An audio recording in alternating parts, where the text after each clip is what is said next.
Welcome everyone to New Horizons. Let's see, what are we? Session 57 now. Yeah. Uh, and we'll start off with a recap from Avery/Java. So, in Java's diary, says, I made a whoops today. Told Nafia that we broke into her house. She wasn't thrilled. I tried to explain that we were just trying to help her, but she decided that we weren't friends anymore. Since our hideout was compromised, we decided to move on to another, but before we could, Bruce called us to tell us the world was ending or something. Good thing we have a spaceship. I think there's a war brewing above us. Cade's dad basically confirmed that, so we decided to meet him in the parking lot where they had a discussion. Meet him in the parking lot. uh, so it makes it sound much less intense. We just No met mention outside the of the parking tank. lot. Yeah. Hmm. He perceives it as less intense than it is. That's what it really is. Yeah. Makes sense. Oh, excuse me. Well,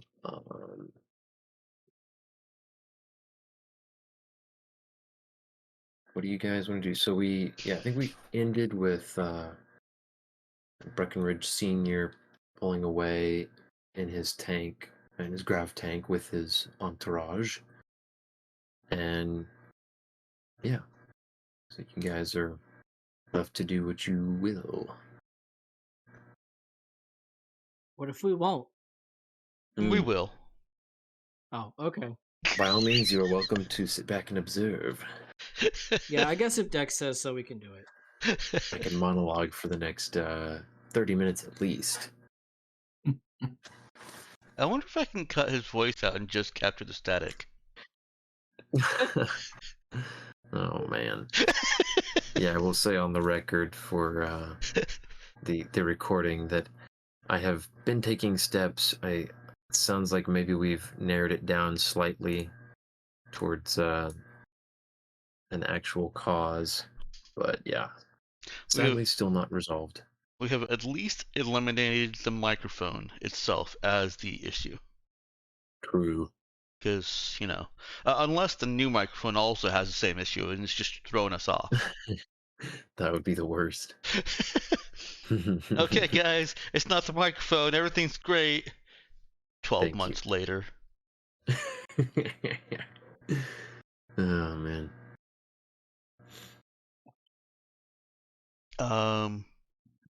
So yeah, we do have a plan from Ethan that was quite detailed. I think As Dex they is the do. only one that discussed it with him. Yeah, sorry guys, I didn't have time. That's understandable. I barely would have had time either. Oh boy, gotta quit this yawning. Way too early in the night. Start yawning. Yeah, so I guess if we're going through the plan as is, we've talked with Papa Breckenridge, and I think we were leaving him to talk to the Minister of the Interior. Is that where we left that off? Let's see. Yeah, I guess that might be if you guys were wanting to go. It sounded like Or yeah, I think we might have been asking him to make introductions. yeah, either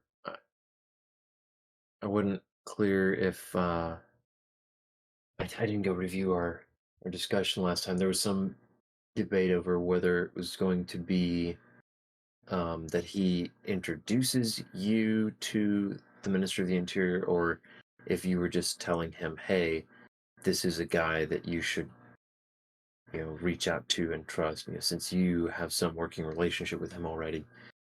And that way you guys don't have to worry about him at all. I don't remember what, if anything, you ultimately decided about that.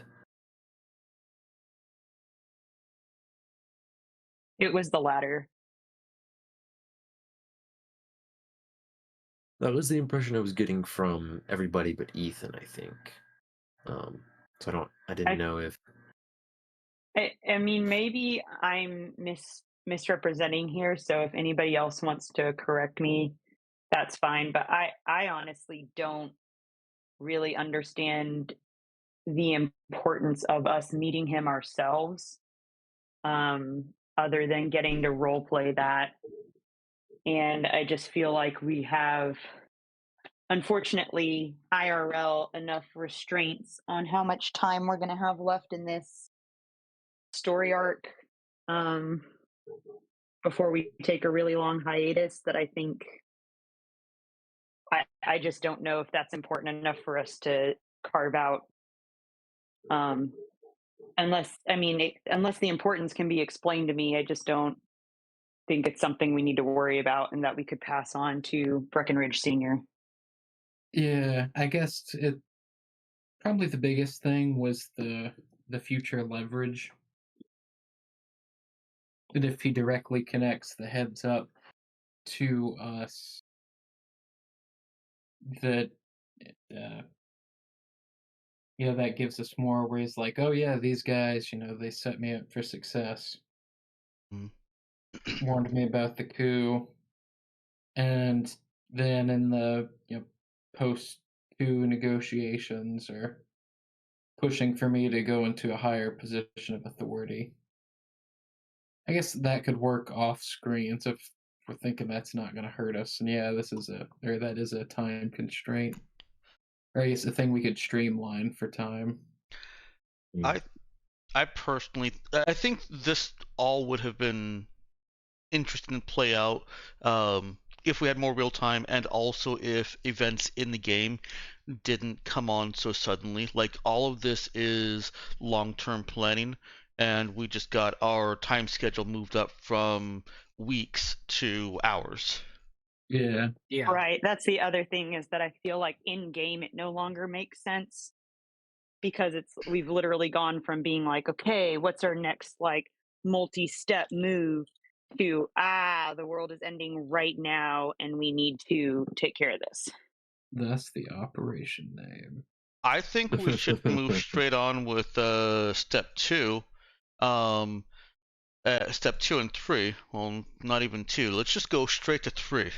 Find a broadcasting system and put out what we have. Unless that's all a bad idea. I'm not real sure on the propaganda yet. I'm kind of on the fence, mixed 50-50 on that. But let's get to taking over a broadcast system and put the message out if that's something that we still want to do. Y'all got to give me at least a little time to write a rousing monologue. You've had weeks, Ethan. You have failed me. I was gonna say, I don't know. I've been busy hammering out the whatever century version equivalent of the Marshall Plan in the past week. Yeah, I was gonna say, Ethan. However, had this the propaganda plan... has been has been in the works for a while. Mm-hmm. Yeah, and what am I trying to say? The draft plan here was written before the end of last session, which I'll say I was very impressed by. Indeed.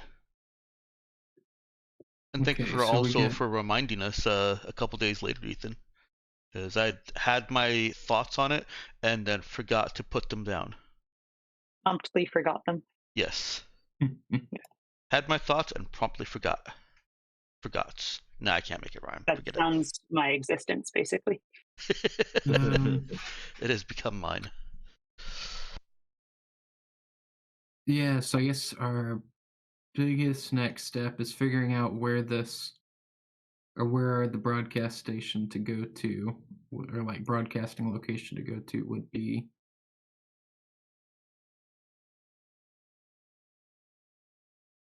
So just to confirm, we do still want to do that, right? It's still a good idea because we want to basically hem the Tabukan King into a position where he has to disavow the attack on Urella, right? Yeah, I'm Basically. thinking this is essential to our Okay. short-term and long-term scheming. Is that something someone's awesome focus could just get us to? Hmm. And by Guess my awesome only focus, I thoughts mean were- an I'm awesome focus, and I do this thing. Sorry. You mean the traveler focus, maybe? Oh, Though honestly, because they're loyalists, I think we could just go to the broadcasting station and say, "Hey, we're loyal to the king, and there's a broadcast that needs to get out." And I have a feeling with everything going on in orbit, they'd just be like, "Okay, here." Hmm. Or something like that. Nothing in Or this something game like has that. ever gone that easy once. it has. You a- can't blame me. Your Already GM under is- control of the Sons of Glory and protected by a dozen dudes in power armor. That just means we get to fight and get more power armor. For our non-trained team, yes. I don't know. We just toss it out the window to the Basic. protesters. They can take the -4 penalty. Hey, now Nara's had a week of training. Does that offset the penalties by like anything? Nah. Unfortunately, It's only no. -3 instead of -4. There you go. It gets up to +0 over the 4-week period. Nero, by the way, is willing to. Nero, in fiction, feels confident enough wearing the power armor that she would be willing to put it on. It's like she knows what to do. She knows how to move in it. She knows how not to explode. She'll venture that it's still a little bit jerky because it's an unfamiliar feeling, but that's not going to inhibit her at all. In Mhm. her opinion. In So- her humble opinion. Yes. Well, I vote that we move fast, break things, and get the word out. Sounds good. So, yeah, I think it is worth discussing or considering. So, you guys were going to just, whatever it was, take over the broadcasting system. How do you plan to do that? Do you plan to just waltz up and say, hey, big stuff is happening, we're going to save the day, let us take over your broadcast? I had been assuming that the Sons of Glory probably had the same idea, or that people weren't just going to let us waltz in, and so it would probably take a violent action on our part to gain control of the broadcasting station.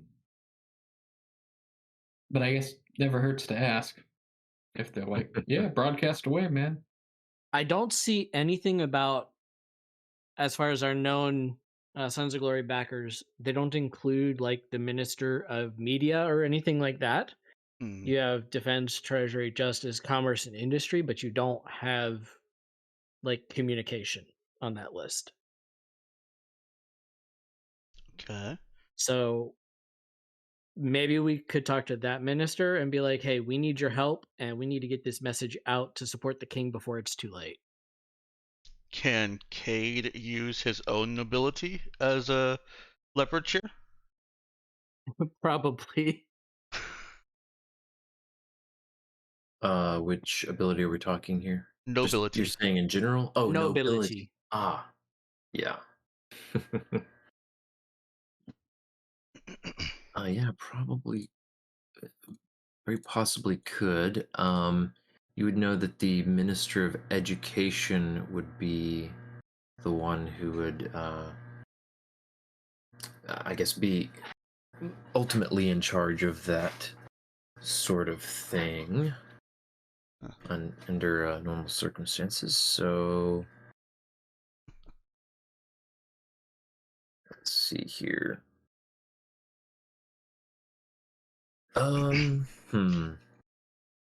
So, would Cade be looking to reach out to them directly, or just try to name drop when he arrives?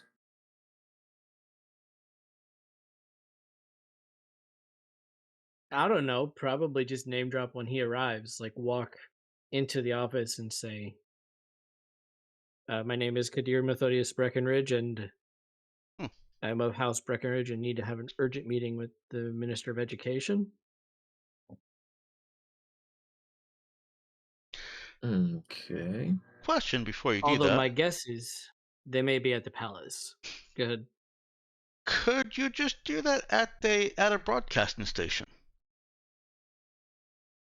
Instead of Yeah, that's what I was thinking. involving authorities and getting permission, could we just go do and ask for forgiveness later? I agree with that statement. Yeah, go straight to the broadcasting station was what I was thinking. I mean, that's what I originally was leaning towards. So Yeah. sure.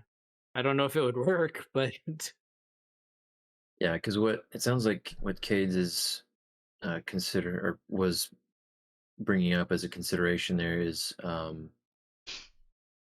basically calling ahead, or trying to meet with the Minister of Education to get permission, get like the authority, so you can just waltz down to broadcasting location, flash your I do what I want permission slip, and go at it. Let's see here. So yeah, sounds like everybody though is leaning towards just go for it, and try to use your position as leverage when you arrive with whoever's at the broadcasting center, broadcasting station. Does Tabukan Society, are we like making a great misstep as far as your idea of Tabukan Society? Is that something that nobility would normally be able to do? It's let me think how to put that in terms. It's not. It's definitely not unheard of for nobility to kind of throw their weight around and use their status to, get special treatment in various ways.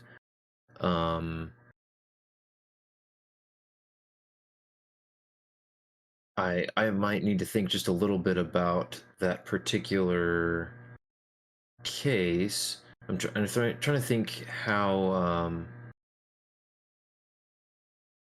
what Cade would think about that.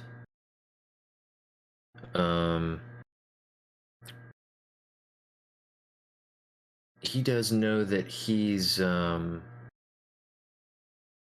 it's not like everybody on the planet knows that he is not particularly favored in his house, and has been kind of I guess going off and doing his own thing instead of actually following the following the family business of being noble or whatever. But somebody like the actual minister themselves would know, would kind of know his status, or so go ahead and give me, like common folk would be ignorant of it, but not the nobility. You're saying? Yeah, would be more likely to be impressed. Sounds like going straight to the station is a better idea anyways then. Yeah, the nobility is mostly infiltrated anyhow. That's true too. Were you gonna say give you an administer role? Yeah, I think that's good. I mean, because I've already given you information that you could that would be apparent to Cade. I was gonna say go ahead and give me an administer and see if see if he can assess something something more about the situation, or kind of a best path forward.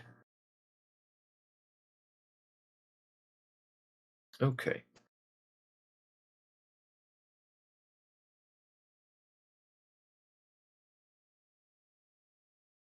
Yeah, so yeah, he knows that if he basically pulls rank, um, it's something that is generally kind of expected that they'll do from time to time. It's it's the sort of thing that if you abuse it, that's likely to come back to bite you in a big way later. So as long as it turns out to be worth it and to have been necessary, then it'll still ruffle some feathers, and it might you might hear about it from certain circles, but people in general will accept that it was the right way to do it. It won't just be like, oh, you shouldn't have gone and done that. And it's likely to work in the moment, assuming these are not people that are Sounds good. extraordinarily motivated against what you want to do. So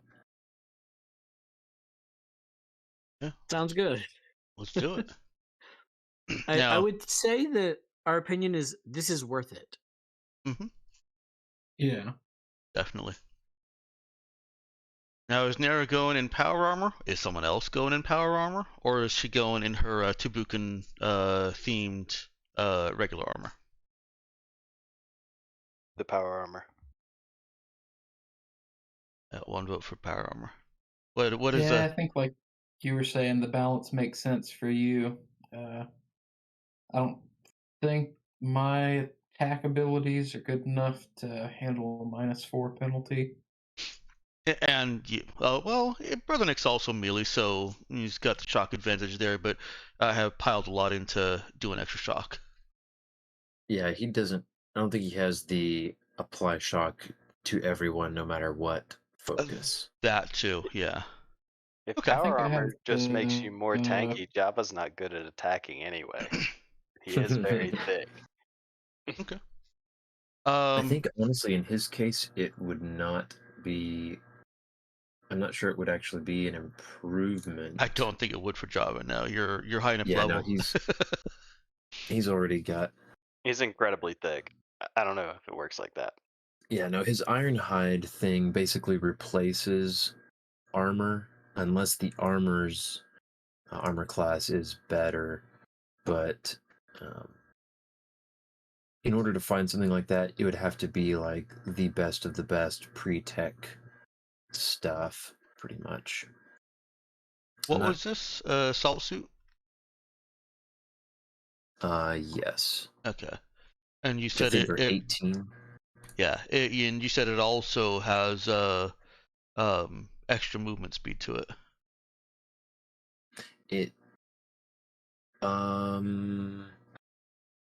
let me see here. Well, I just remember that from the other guys making rounding corners really hard. Let's see. Yeah, I'm not sure if that was. I went to the wrong spot here. Okay.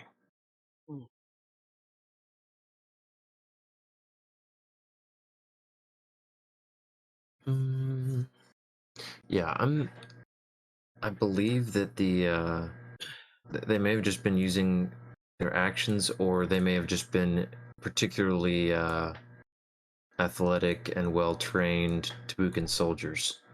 As I recall, in the moment, they had moved and attacked, and you at that time thought that power armor did that.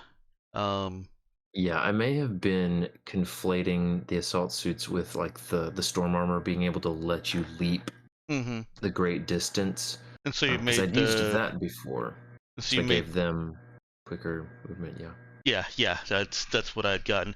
But I mean, I don't want to hang up on that. We can just say that Nero's not had enough experience with it to be able to do that yet. Be able to move the extra movement. Yeah, and we'll have to see. I was in what what I was intending. I think originally was basically just to uh treat that as a quirk of that situation, and basically I guess not retcon because you can't exactly change that outcome at this point, but essentially correct my ruling on what the assault suit could do. But I'm giving you a withering glare. Not really. you were excited to get a bunch of extra movement speed in for free in an assault suit. I wanted to gain the same benefit from it that the NPCs did. Yes.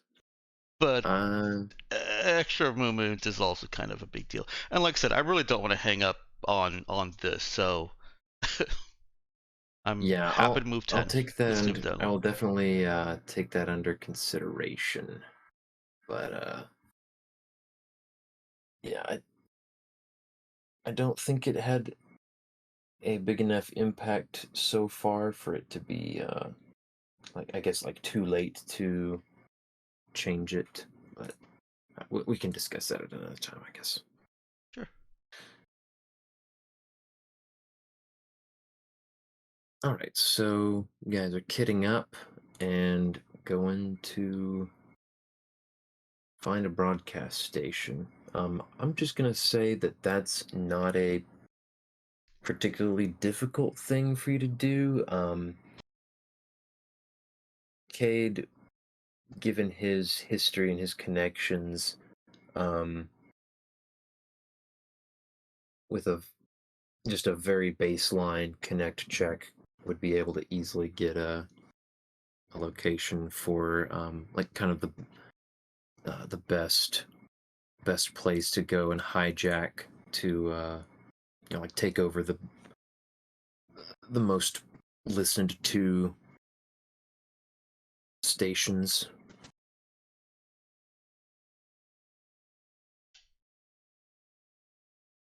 Because it's going to be like a news broadcasting uh, facility.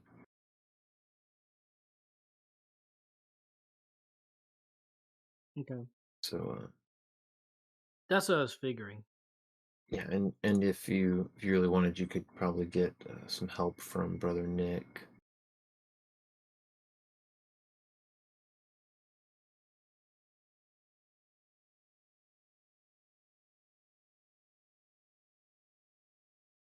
For finding it or what? Yeah, it's just gonna be a DC 7 connect check for Cade, given his Okay. the nature of his connections. You help me out there, Ethan. Mm-hmm. So let's see. Would I just assist by making a connect check, Ben? Yeah, that would be appropriate.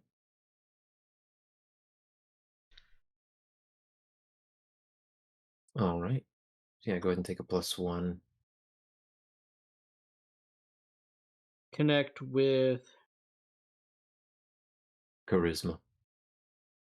Oh, cool. Boom. All right, very nice. That's actually just a high roll. With authority.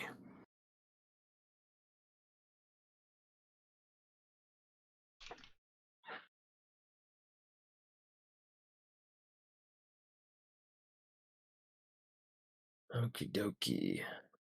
Yeah, so you can hit up some couple of your activist buddies who you know have gone a little bit more uh, in the to the extent of interfering with public news than others have, and they can they take a little bit of convincing, but they go ahead and tell you, though they do express concern for tingling up in that right now.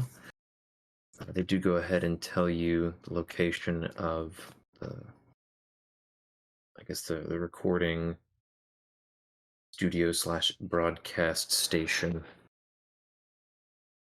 where you could go and hijack it and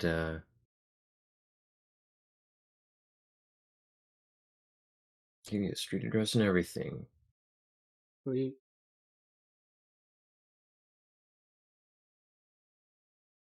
See, for the, let me type this out in session chat for you.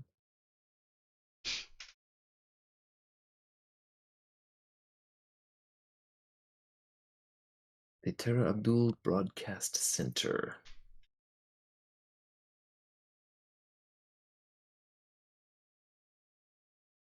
okay then. And they warn you that place does have it does have its own little security detachment that protects it, since it is considered basically a oh, what's the word? Kind of like a piece of vital infrastructure. Yeah. Um, Well, we're but not going to blow it's- it up, so yeah, I'm it's not sure like a they'll be military fine with base it. or anything. They may not like what we have to say, but hopefully that's a good thing. Yeah.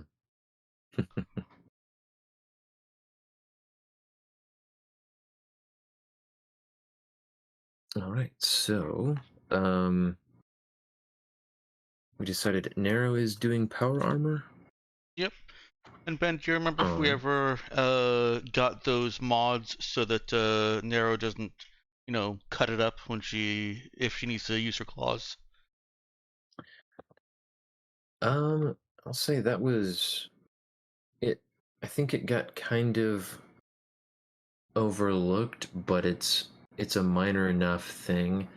As long as Brother Nick makes the fix check, it wouldn't be anything too it wouldn't have taken too much time. We could have easily just hand wave and say that you fit it in somewhere between now and since you've arrived on the planet. I suspect the more difficult modification in that same vein is probably the pop-out guns. Yeah. And that's Yeah, actually what is more important. Since she's got melee weapons, she doesn't really need the claws as much. But without the pop-out gun, she doesn't normally carry a ranged weapon. Is that still minor enough? Let me think here. Yeah, I'd say so. I mean,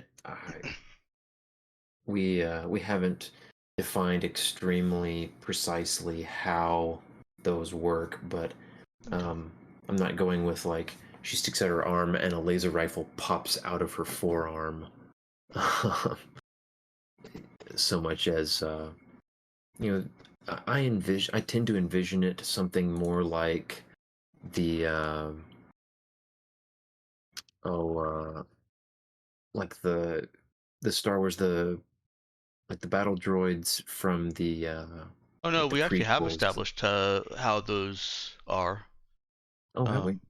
Yeah, I went with the visual from The Expanse of Bobby's forearm guns. They are little miniguns that when she's holding her arms with thumbs up, fists pointing towards her, they pop out the bottom there. I was just looking up a picture for the. Oh, session out of chat. the armor. That's with like the armor suit, right? Right. For Bobby, it's the armor suit. Oh, okay. Got you. So, but for Nero, it would be out of the bottom of her arm. Okay, got you. I did not remember that we had established that. Well, If you look under the right arm there. Yep. Okay, yeah, I got you. Well, let's say that'll make it a little bit more difficult. We'll get a fixed check from Brother Nick, and we'll make it a 2-tiered thing. As long as he gets at least an 8, that'll cover the melee augment. If he makes a 10, then he'll have been able to get the laser rifle adjustments made as well. So a fix with intelligence? Yeah.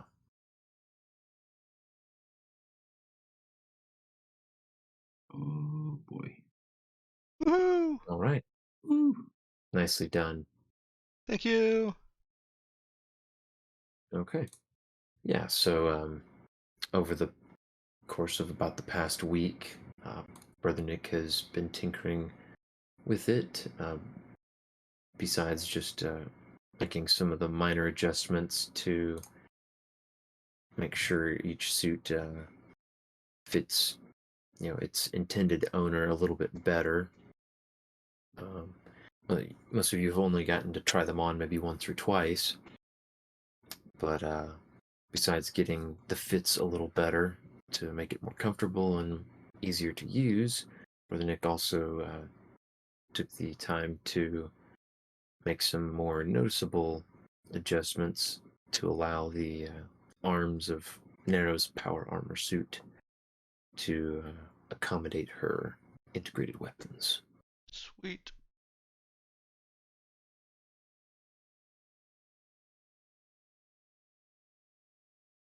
Alrighty. So everyone else is in their,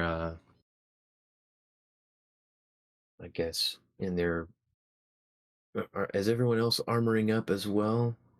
Let's quickly run down the line and just tell me what everybody's gonna wear. Java? I'm gonna wear the regular stuff. Okay. Regular The stuff. right Cool. stuff. Saoirse? Let's see. She's muted. Brother Nick. We'd gotten that. What was that armor? The combat field uniforms or Mhm. whatever. Yeah. Yeah. Okay. Brother Nick's gonna do Just- combat field uniform. Cade?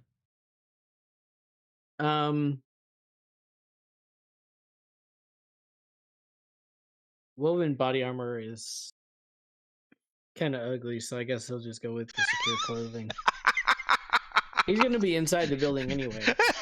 If somebody comes like smashing it up, it's gonna be y'all defending the building, not him. He's gonna be running the. I don't know. You need an AC, and we bought everybody combat field uniforms. We did. Mm-hmm. I Yep. still have just Yeah. have secure clothing. Yeah, we haven't been putting them on because Sounds like a personal problem. Tim's fighting. Yeah, in your day-to-day, walking around in a combat field uniform is pretty clear indication that you're expecting trouble or that you're, hired security. But yeah, I mean, it's up to you, Robert, if you think Cade would be willing to I wear think that. combat field uniform is a good idea, honestly. Okay. Yeah. So yeah, he'll be wearing that. Just added it to my sheet since I didn't realize we had it this whole time. All And he's right. not even going to be armed, so the drones will be outside though. Okay. Yeah. Maybe grab you one of those wildlife repellent grenades. We picked up some of those too. And if anyone gets near enough to shoot you, tossing a grenade at them that makes them bad at shooting can't hurt.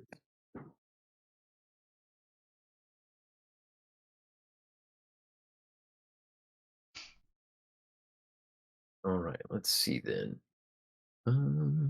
That's just a regular grenade, right? Though. It's like a smoke grenade kind of thing. Oh, it one of would- those. Okay. Yeah, I don't remember if if that rule book spells out any sort of different mechanics for hitting the spot you're aiming at with it. But I'm inclined to think I would work it the same. It's just Ethan, if you don't mind snapshotting that and sending it to me, just because I don't have that material handy, just so I have reference for what it does exactly. Because I remember looking at it and thinking it's fine. I'm fine with having that in my game, but I will need to be able to check it once it, assuming when it gets tossed.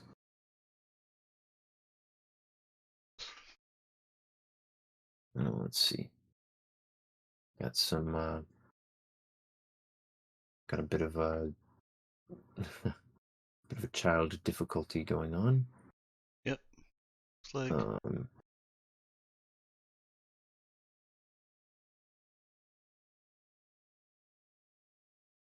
Let's see. So I'm deciding. Danielle and I were messaging a little bit.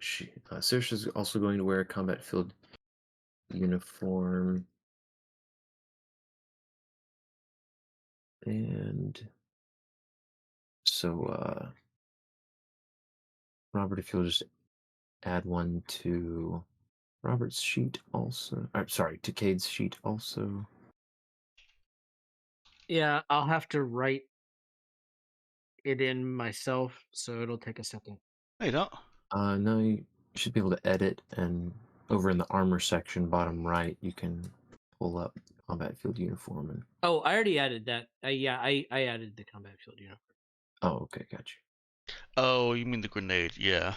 Yeah. Oh, yeah. The grenade, true. Interesting. It won't let me delete it now. Whatever.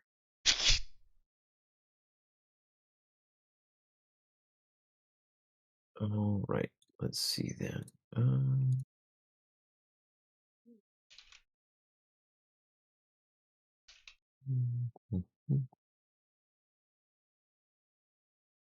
Okay. Let's see then. Anything else you guys want to do? You've got a van.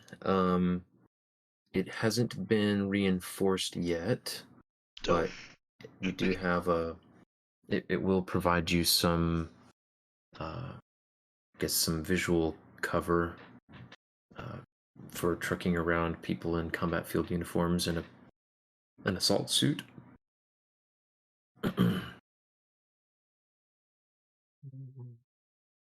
Oh, I think Cade would take some of the bomb drones and leave them in the car outside, but active in a way that he could like fly it out of the window of the car. Some of the bomb drones. Yeah, just in case somebody comes to attack, that would be a great way to take out some armor. Okay, maybe I'm showing how little I paid attention last shopping trip. Did you guys buy bomb drones? I think yeah. What was it, like 3? Oh, yep. Sure enough, right there in the list, bomb drones.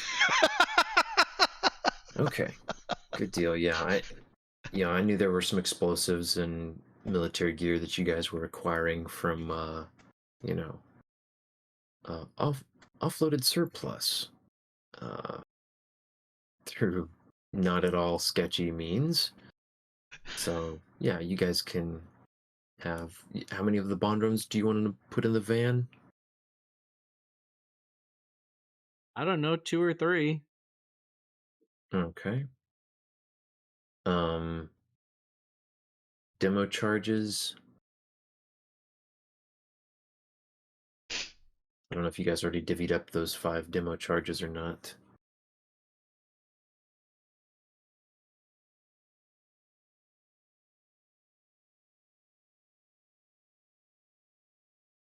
I'll take a demo charge. Hmm. Uh, with Danielle not being here at the moment to speak up for Saoirse, I do feel like she would have something to say about Java having a demolition charge.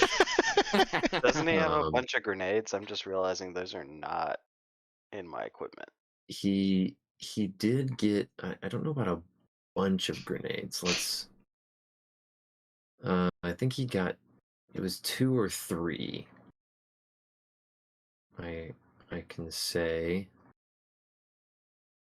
Uh, I'll be nice and say 3. For some reason I feel like you bought more, but I can't remember. That's so long ago and I didn't put it on the sheet, so I'll take 3. Because those came. Those were like. Those were like complimentary grenades along with his other purchases. Let's see. Yeah, I was scouring quickly to see if it was typed out, but I don't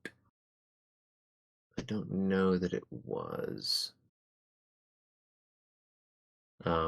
We just mentioned them in the chat.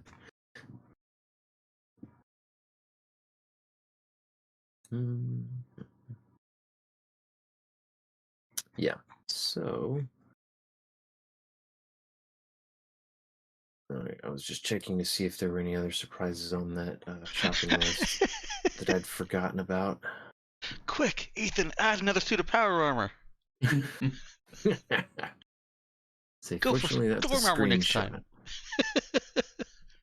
Strap those wildlife bombs all around it and just set it off in the middle of a crowded area. That's actually a pretty cool idea. All right, so I think you guys are ready. Anything else you want to do or say that you have done to prepare for this little this little field trip to a broadcasting station? Brother Nick, I guess, has been texting a bunch of people.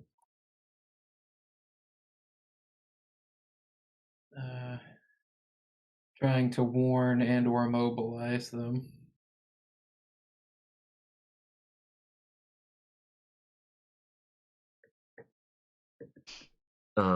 Sorry, who to warn them or immobilize them? I essentially everybody he knows in his contact list. Oh, okay, got you. Just like his underground and various other. Yeah, I've written a few of them in Roll20 chat. Okay, people in his web. These are named contacts. Okay, got you. Nice.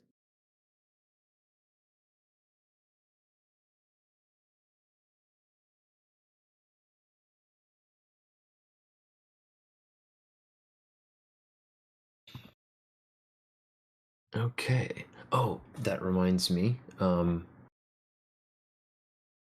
You'd asked a question in one of these chats about proper address for the Emperor. Yeah, they it's pretty uncommon for foreigners to get the opportunity to address the Emperor, but in your case it seems like could be fairly likely.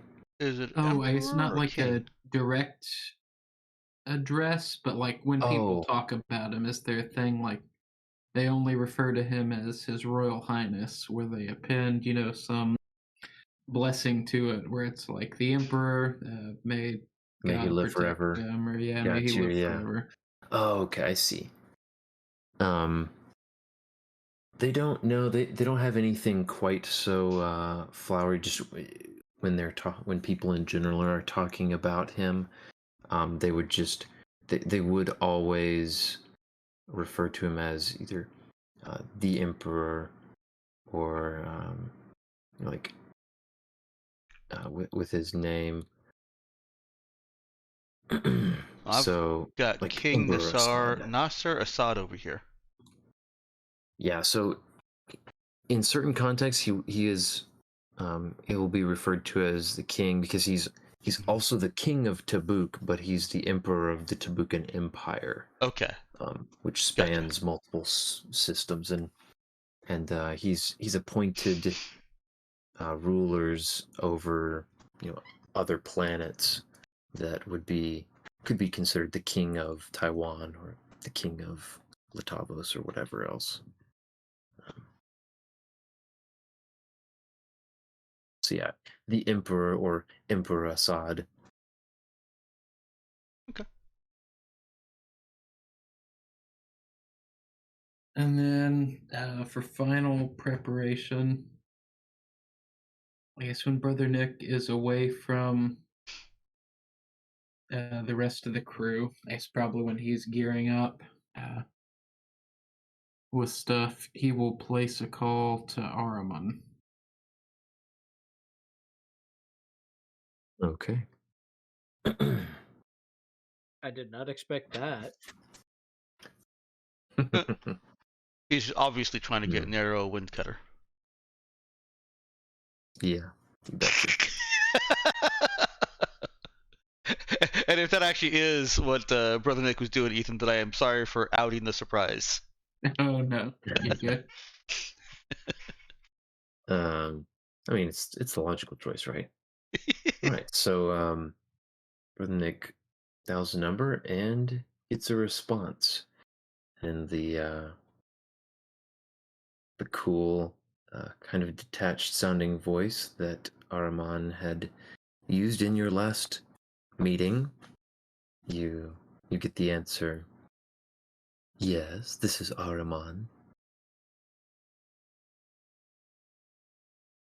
Who is this? Good evening, Araman. This is Brother Nick Wayfarer. I believe we spoke before regarding a valuable sword of yours. Yes, that whole unpleasant matter. I'd been hoping to hear back from you under better circumstances. I suppose you know about what's going on in orbit above us, then. Something of it, yes. Why, do you know more? Do share if you'd like.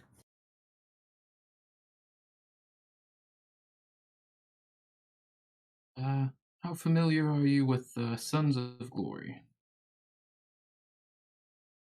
I probably shouldn't say. Fair enough. Yeah. They're making their they're making a power play tonight, and this puts us in some difficulty. I was wondering if you would, if you were still interested in trading for future favors. Waiting for future favors, eh? Well, I can't say that that's my preferred way to do business. It does make sense that those men are making a move. I suppose I expected it to happen eventually. Well, it's quite inconsiderate of them to have done so without even giving me the slightest bit of heads up. They didn't even put in an extra order beforehand.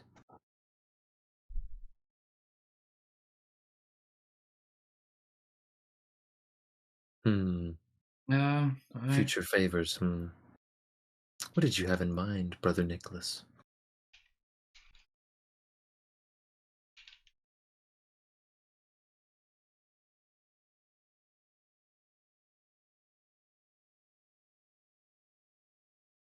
Tonight, my family will be going into some danger. in attempts to stop the Sons of Glory in their coup attempt. I was hoping that I'd be able to procure some pharmaceuticals that I've heard of that are a little less conventional in the 33rd century. I've heard Ah, tale of micropurgator stems and brainwave medicines that we use to relieve the strains of combat and to enhance their psionic capabilities. hmm. Brainwave, Brother Nicholas. That's an interesting one indeed.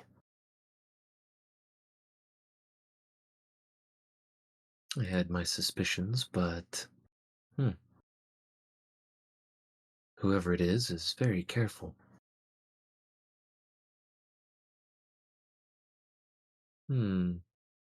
Suppose that I could procure a dose of brainwave for you, and the purgator stems. Hmm. What sort of favor do you think you could offer me that would be worth such a price?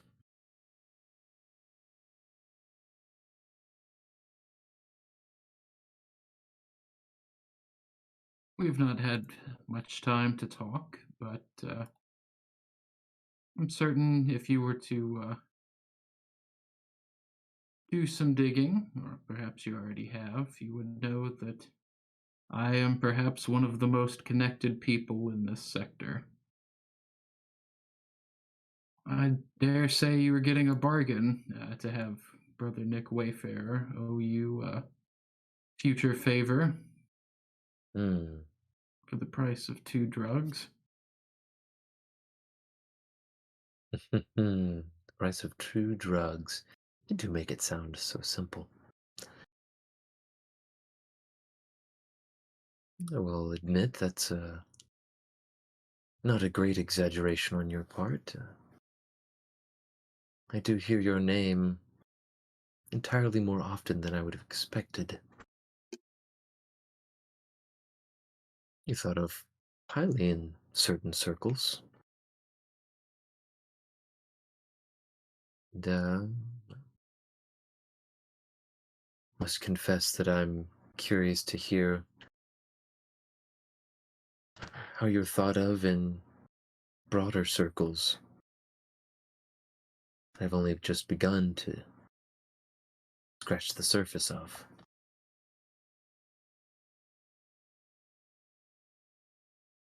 Well, Brother Nicholas, if you can cover well, the expenses of my courier's trip, I believe we could make ourselves an arrangement for a future favor. And I expect to expect to be able to ask and be told yes.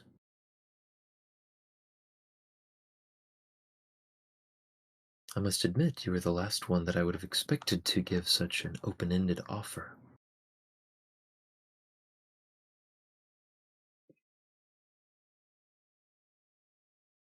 Well, strange times and strange bedfellows and all that. Yes, I can cover the cost of your courier. I hope they can meet us near the broadcasting station. I have a rather pressing appointment there and a tight schedule in the next 24 hours or so. I think that could be arranged.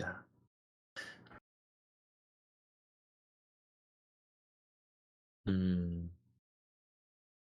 think if you had, say, 5,000 credits on hand, that could cover the risks that my career would be undertaking to deliver that under the circumstances.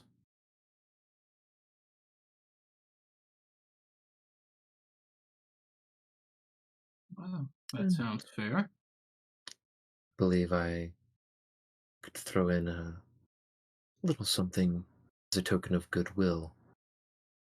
A wind cutter? You never know how these sorts of things will go. I certainly wouldn't mind having you like me as well as owing me a favor.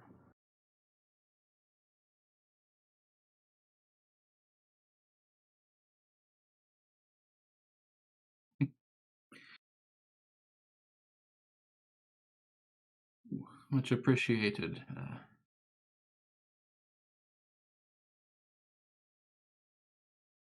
All right. Um, Araman seems satisfied. I guess indicates that her their courier will be there whenever you arrive, and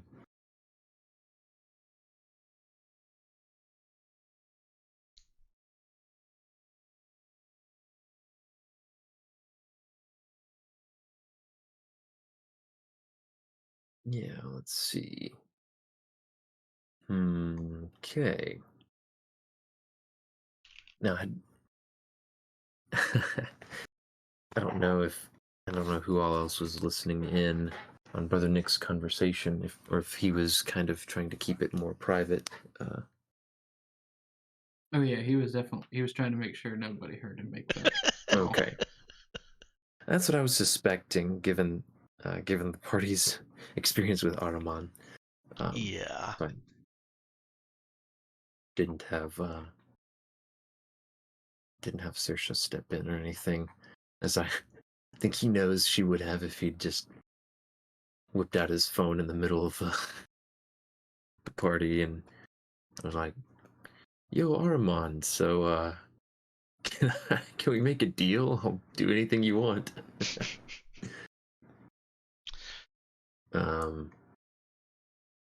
All right.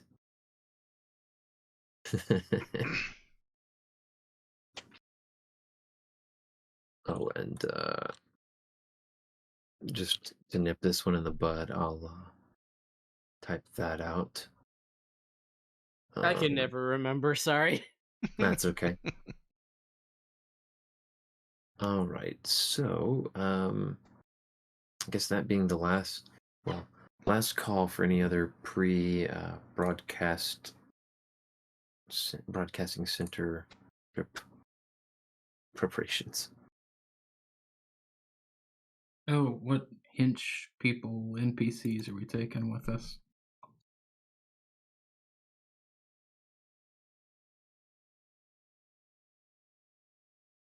I was assuming we would just take the Hinchies with us in a car to augment security forces. Yeah, I'm thinking those four. Do we want to ask the two Tabuka and Navy people if they want to come along? Maybe so. One of them was not a soldier. That's true. Yeah, Samina, I believe.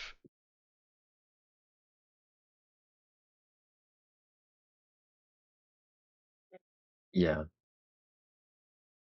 She was a gunnery officer of some Right. fairly low rank, but yeah, did not strike you as the sort to be trained for or really ready for just combat.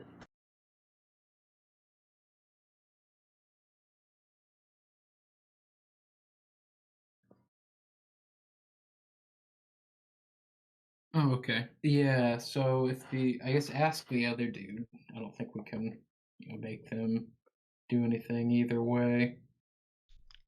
Yeah, Farouk.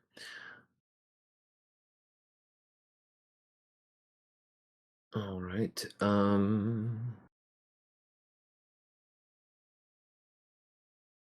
So Ethan's saying his vote sounds like is for Yeah, Farouk. Farouk. Okay. Yeah, if that gives us an extra body for any potential combat. Mm-hmm.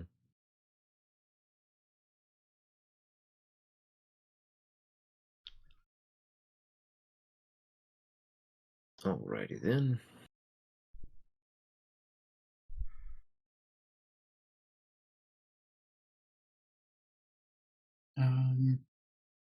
And I used to ask Samina, well, I don't know if we can get comms. It might be ask her to go somewhere away from the ship.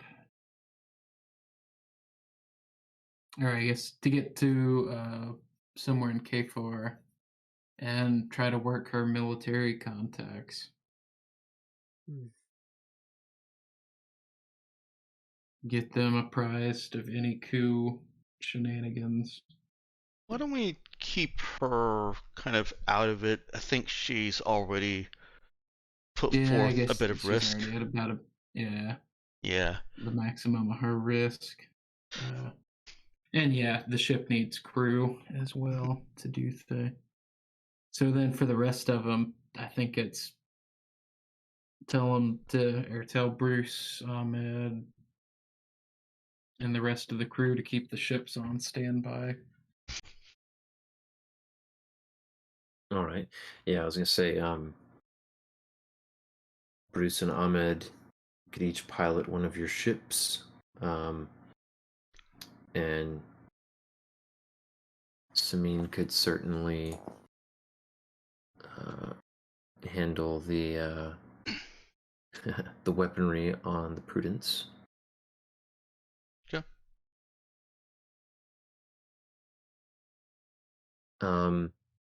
Yeah, when you contact them, so Farouk seems willing to do whatever he needs to do to help, but he's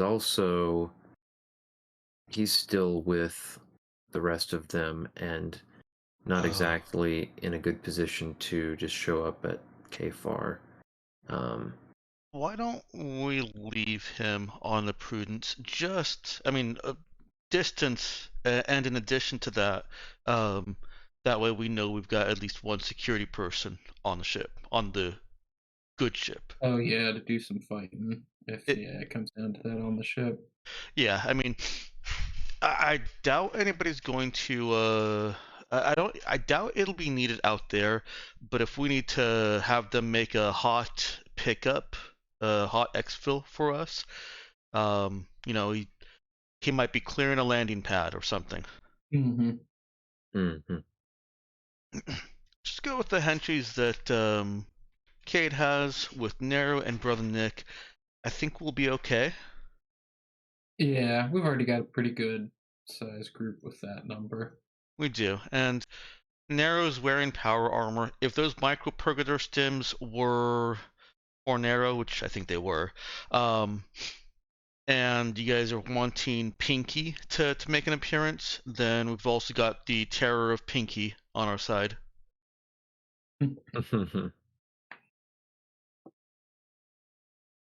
Only if we can get that micro purgator stem to roll high. Yeah. I'm gonna need the heals more. I may need the heals more, yeah. Yeah, I was figuring we'll see how much this buys you, but it probably just buys you, or I'm guessing probably 2 more heals. Yeah. Dare I say, knowing the GM, we're going to need heal more. Mm-hmm. What? So fatalistic of you. Yeah.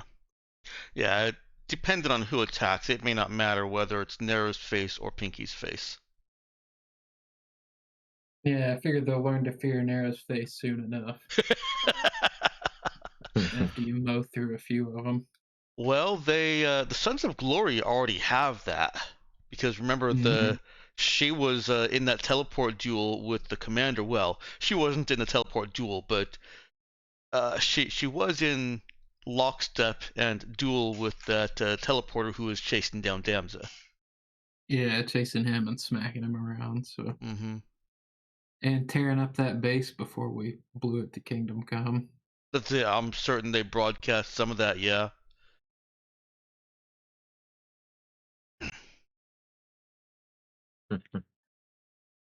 Cool.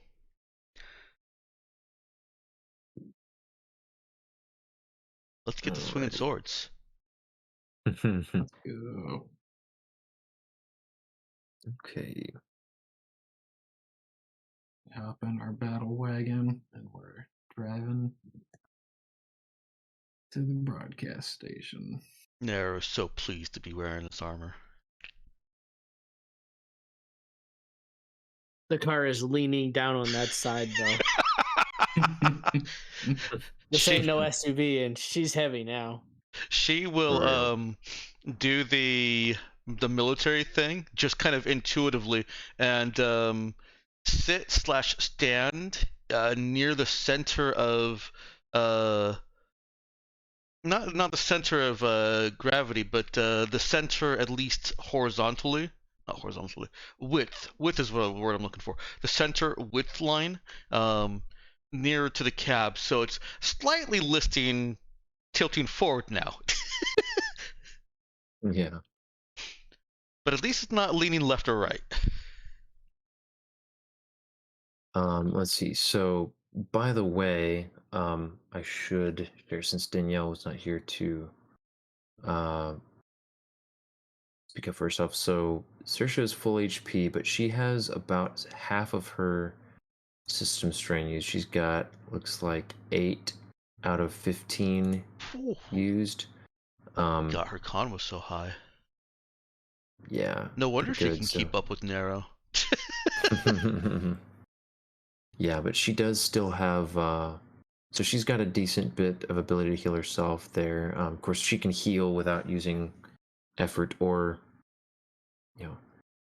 it only takes system strain from wherever she heals. But yeah, Okay. just thought everybody should know how much, because her own system strain may end up being relevant.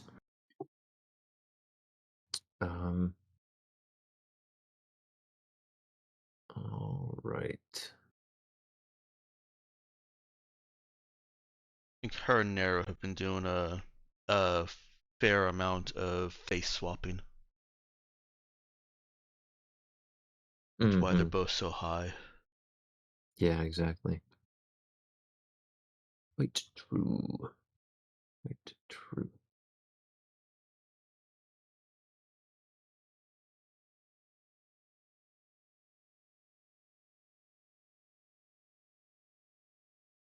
All right, let's see. Where?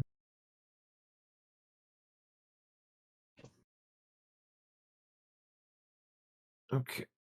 I'm just checking a quick thing here. Ooh, it's already 10:30. So, give me just a couple minutes. Yeah. Danielle has been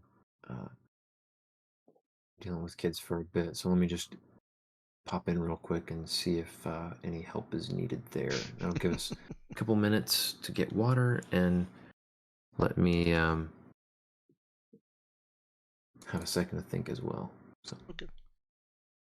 give me 5.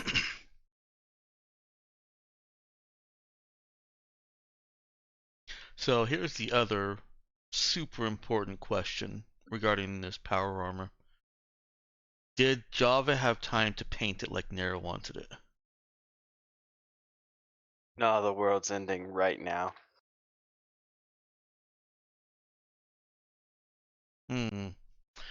That sounds to me like the world is ending because he didn't have time. That's unfortunate. I mean, the way I see it, I went to recruit the homeless army and get the steel plates. Came back, and there was a fight. This would have been in Metaspace, Yeah. I think. Like while we were actually traveling from. I thought that was something that we decided to do around the time that we decided to armor the van. Oh no, I've been asking for it to be painted and customized ever since we got it. Oh, But well then since we got it when maybe we he would jumped have in. had time to paint it. Okay. Yeah, she had a specific kind of color palette in mind that did not match the Tubucan colors. I'm gonna roll a dice to see how well he did. Let's see. The D20. Pretty okay. All right. You got 75% of what you asked for, and 25% you didn't. Now is that intentional on Java's part, or is he just not do a great job? I'm sure it was intentional.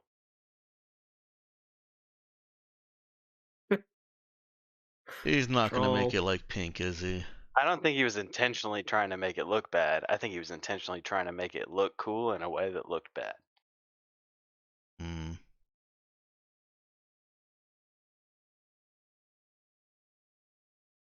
I think maybe he like put some vegetables on the side because he knew Why? he used to be on the farm. And Would he have corrected anything that she said no, she doesn't want that? Because like, no, oh, Like a little cornucopia or something. I'm Would- thinking like would Brother Nick have fixed it for her? Because she literally just wants it like solid colors, with some a dark red with black trim, basically. you get all of that except there's an ear of corn across the back. All right, she's just painted over it. You should make it a flaming ear of corn. She Yes. just painted over it. Like he The added corn cob flames, tramp thinking that stamp. would make it cooler. She is not going into battle with a flaming ear of corn on her back. It's a wind cutter and some corn. I think it looks bad because there's where Nero decided to try and paint over.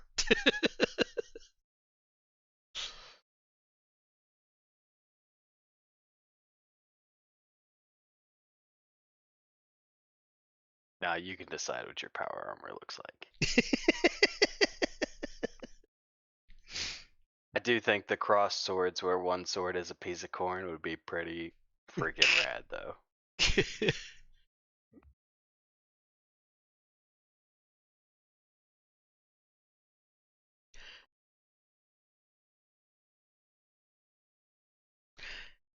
It's an interesting juxtaposition because Nero's not terribly vain. Like, the whole looking your best and looking good when Saoirse dresses her up is just like that's because Saoirse wants her to look, not narrow. But she takes a bit more exception when it comes to her weapons, and I think also something of this magnitude in armor. Actually, I take it back. She has been kind of particular about her armor also, even before the power armor.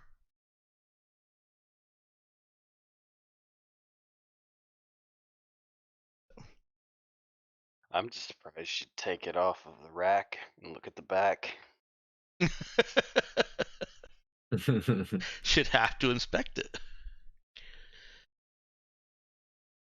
And she's got to take it off the rack and wear it anyways. She's been spending as much time in it as she could whenever there was off time. Mhm. Yeah, makes sense. Got to start working on that month of training. Mm-hmm. Yeah, and that the experience of being in that suit. I think the assault suits. I think I've sent pictures for what I was intending them to be like in this sector. before, and they're pretty bulky. They're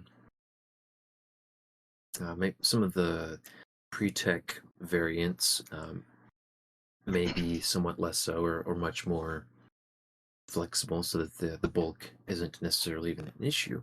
I mean, it is Yeah. to encumbrance, yeah. Mm-hmm. Yeah, which is actually funny. I've always kind of thought, for all the extra stuff that you're supposed to get out of those, and just at least for me, the mental image of these being, bigger armor, and including all this extra equipment in them, I would expect it to be more than two, but um, you know, it is what it is. So yeah, it's not like they're not a suit mech, so there's that. But anyway, yeah, Nero is definitely still, like, she's noticeably just a little bit clumsier with certain things, especially fine motor stuff in this suit. But Java in particular, given his propensity for competing with Nero in every sort of way, he's noticing, just the extra moment it takes her to, gauge the step up into the back of the van, for example, and just various little things like that. Maybe she actually banged her not knee, her toe into the van, put a little dent in it already. Mm-hmm. Yeah, you'd be hard pressed to find it, given the given the outward appearance of this van. Good. No, you guys, I think you decided to fork over $1,000 to make sure you had a functioning van, but it's by no means a nice looking van. It's definitely been around the block a time or three. Or three. Anyway, all right. Let's go ahead and get on with this. Unfortunately, Danielle is she's still dealing with a particular one of our children who's difficult. She decided to go ahead and take some more time. But she's listening in, so don't do anything that you wouldn't want her to hear you doing. The cat is not actually Brother away, Nick. is what I'm hearing.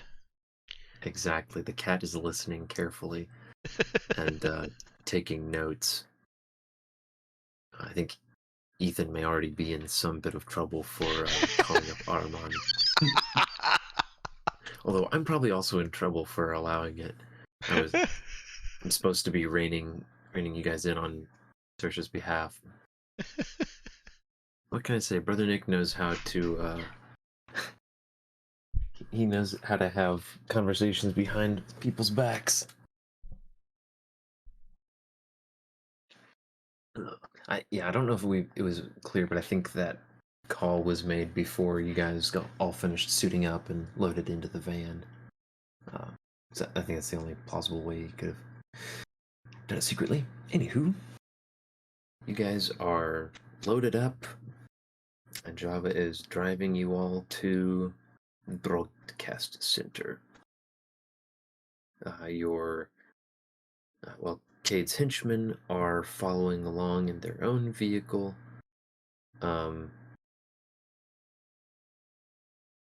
And did you guys?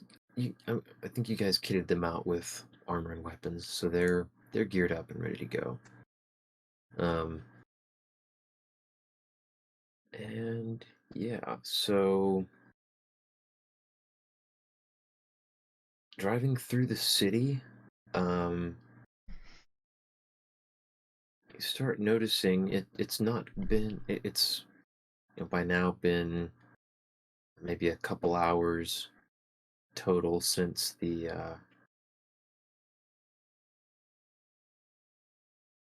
first hints of anything going wrong. And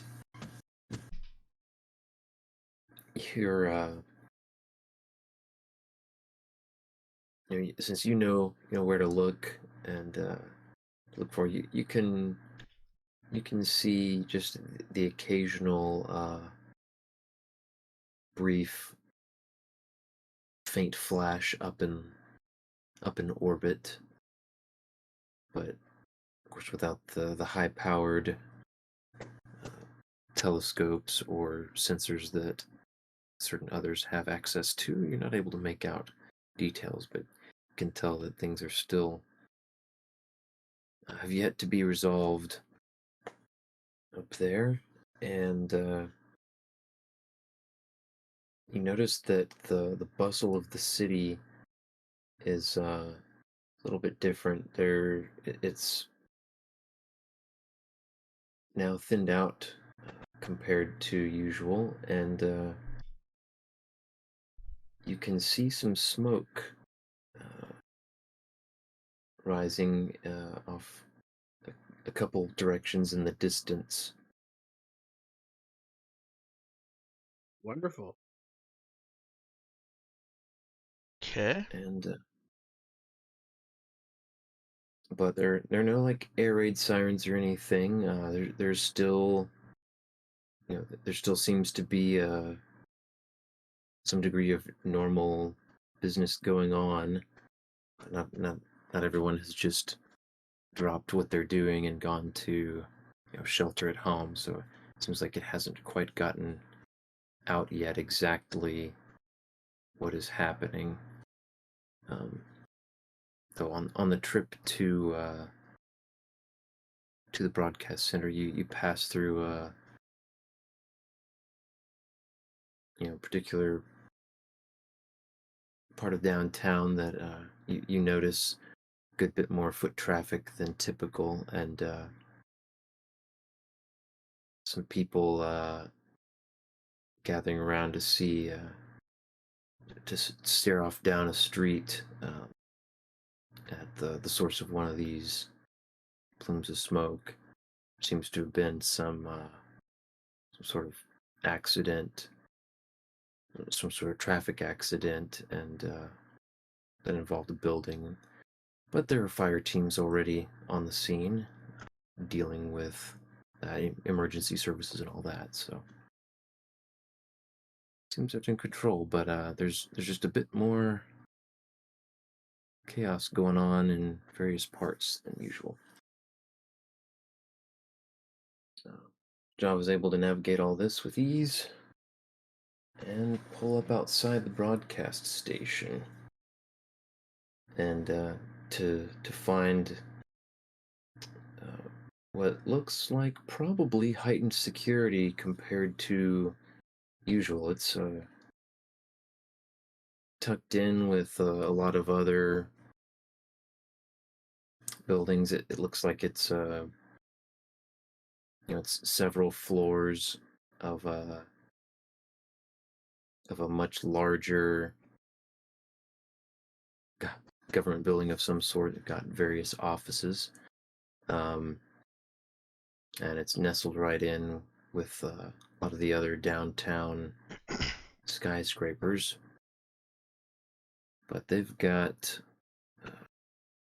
a couple of kind of like light troop vehicles parked out front, and you can see where there's the typical there's like there's an entrance that has a sign to the effect of authorized personnel only. There's not, and the public entrance also has soldiers stationed outside of it, just a pair of them, and you don't see any others outside, other than you see one kind of lounging by each of the vehicles as well.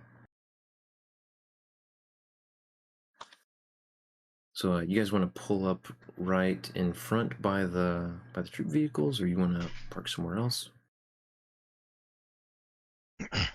How does Cade want to make his entrance? May as well just go right for it and just park right next to the troop vehicles. I assume Cade wants to get out before the contingent. Yep. Yep. Okay. His nobility tattoo full glow. All right. Where does he keeps it on his is it his wrist? No, I always kind of viewed it as being on one of his cheeks. Okay. Like it's Yeah. something that is obvious and Okay. ostentatious when it's When it's being on, used. yeah. Yeah. Okay. Yeah. Well, I'm glad I asked because I don't know where I had that idea. All right. So yeah, Cade, we'll say he was riding shotgun. Makes sense. And he can get out first. He and Java notice as they pull up that they've definitely drawn the immediate attention of all the soldiers here.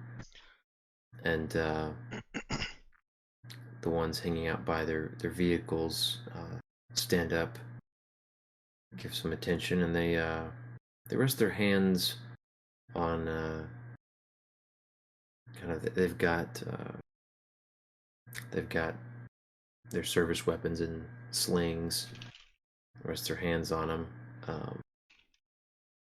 and the two at the entrance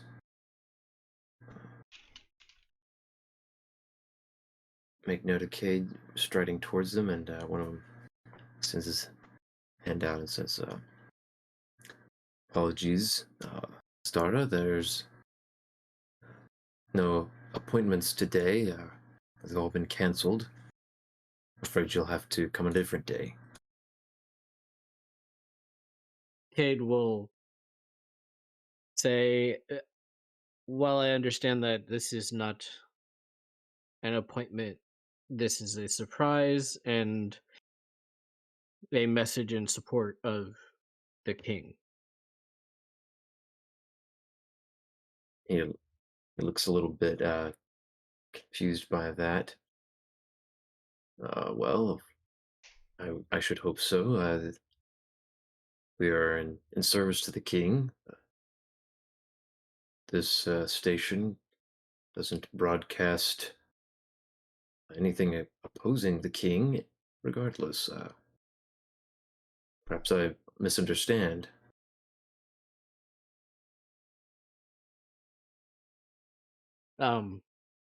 You are aware, soldier, that there is a coup going on, correct? He shares a glance with the guy standing next to him, and then turns back to you. Apologies, Dara. I'm not sure what you've heard.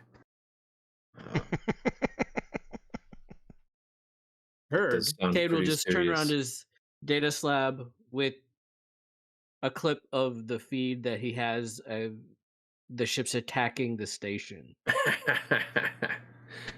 and say, "Heard. I don't know what you've heard. There is a coup." He stammers a little bit and says, "Oh well, yeah. Yes, that does look pretty serious. Fortunately,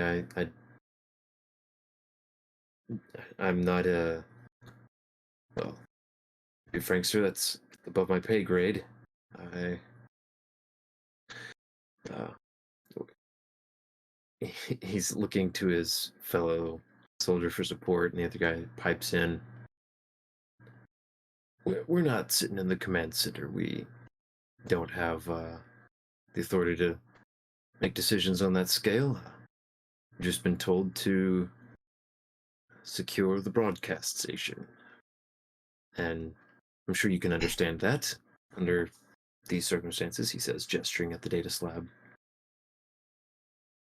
And Cade will gesture back at the 2 cars behind him and say, yes, and that is why I've brought friends and forces of my own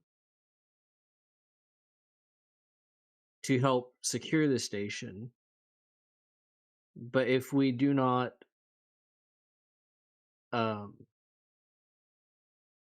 broadcast the information that I have of the treasonous activities that are going on against the king, the coup may win. If you would like, I can send a request up the chain. I can contact Lord Breckenridge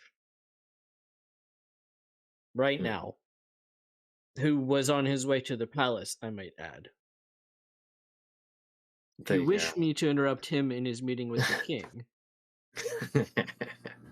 They look uncertainly at each other. Go ahead and roll a talk check for me with charisma. And Robert, I also want to make sure you saw there that Nero is popping out on his command. Gotcha.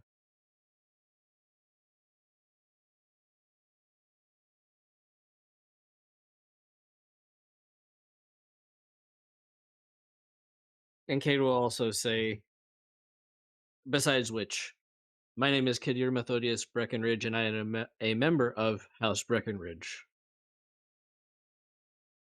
I'm not putting this station at risk. They don't react too strongly to that comment. When he mentioned when he gestured at his van and mentioned, friends to secure the station, they did their hands did rest a little more firmly on their service weapons. But yeah, let's He's see gonna that. roll his eyes at them with Let's with see that that talk gesture. check.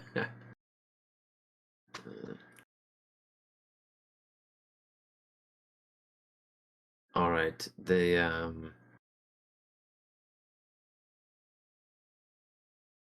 the one that was taking the lead says, give us a moment, Stara. If you step back, let me make a call. And he turns and reaches Wait, up to his earpiece. Okay, I was just thinking, if he's calling up, we have to be careful of who he calls. Mm-hmm. You could always push it and say, no, you're taking it now, but that, of course, risks a violent confrontation right here. Yeah, we don't want to go violent confrontation right here.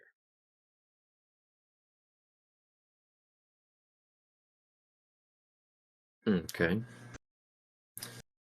Yeah. Cade will simply say, look at the man and say, before you make that call, think very carefully who you call, because this coup is taking place from within the military and within multiple ministers. So be careful. Call the wrong person, and there will be forces here very quickly. He hesitates with his hand halfway to his earpiece. You know the scuttle around the barracks. You have heard of the Sons of Glory and their agenda. The Sons of Glory are attacking. They have launched a coup against the king.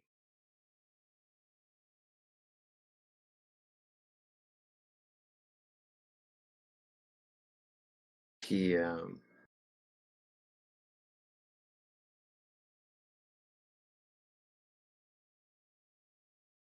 right. He pauses considering that, and then takes his hand down. I'm happy to speak to your commander here. I suppose that ought to be all right. Breckenridge, that's should be fine. Yes. Apologies. I just I'm sure you understand, a complicated day. Very complicated day. We were not expecting this to happen for another couple of weeks or months. We thought we had more time to prepare.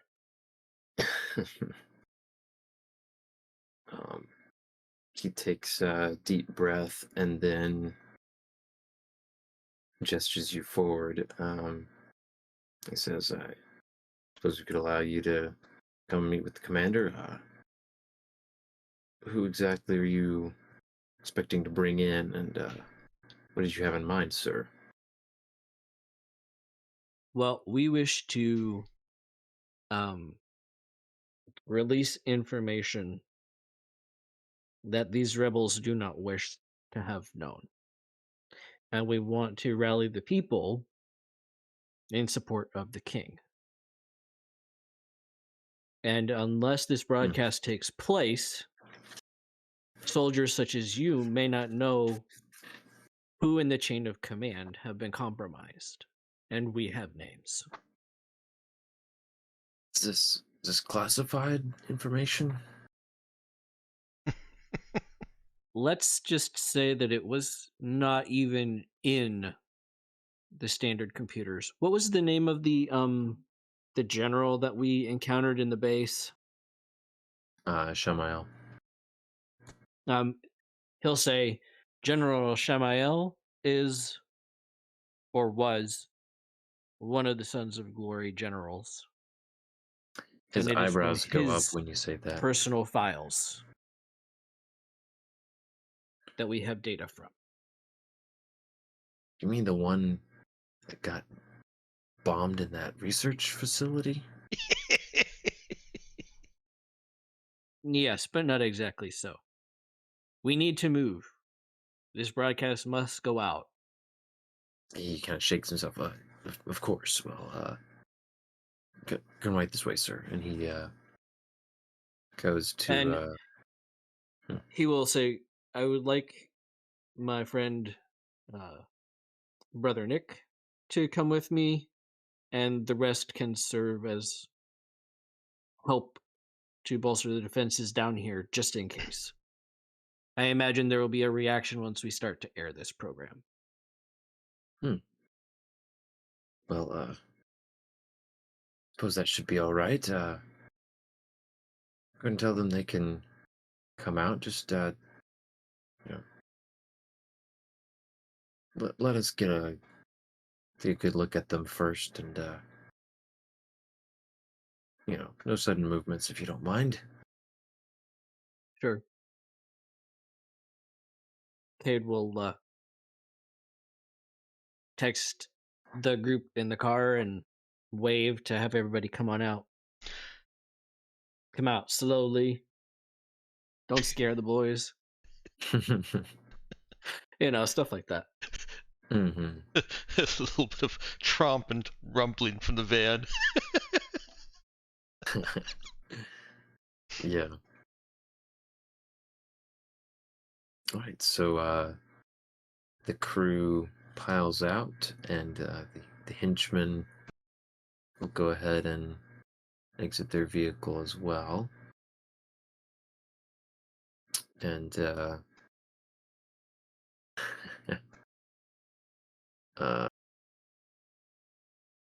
soldier standing with Cade will give him an incredulous look. Where did you... Never mind. It has been a long couple of months. And you will not get me to tell that tale without a long stint in the pub at the barracks. Yeah, he's looking at from Cade to Nero a little incredulously, and a little bit disapprovingly, but he's also recognized that this is over his head, so he's dropping it. And Cade will say, I should also bring Oh, wow. Saoirse, and he'll just point. She has more military experience than either Brother Nick or myself, and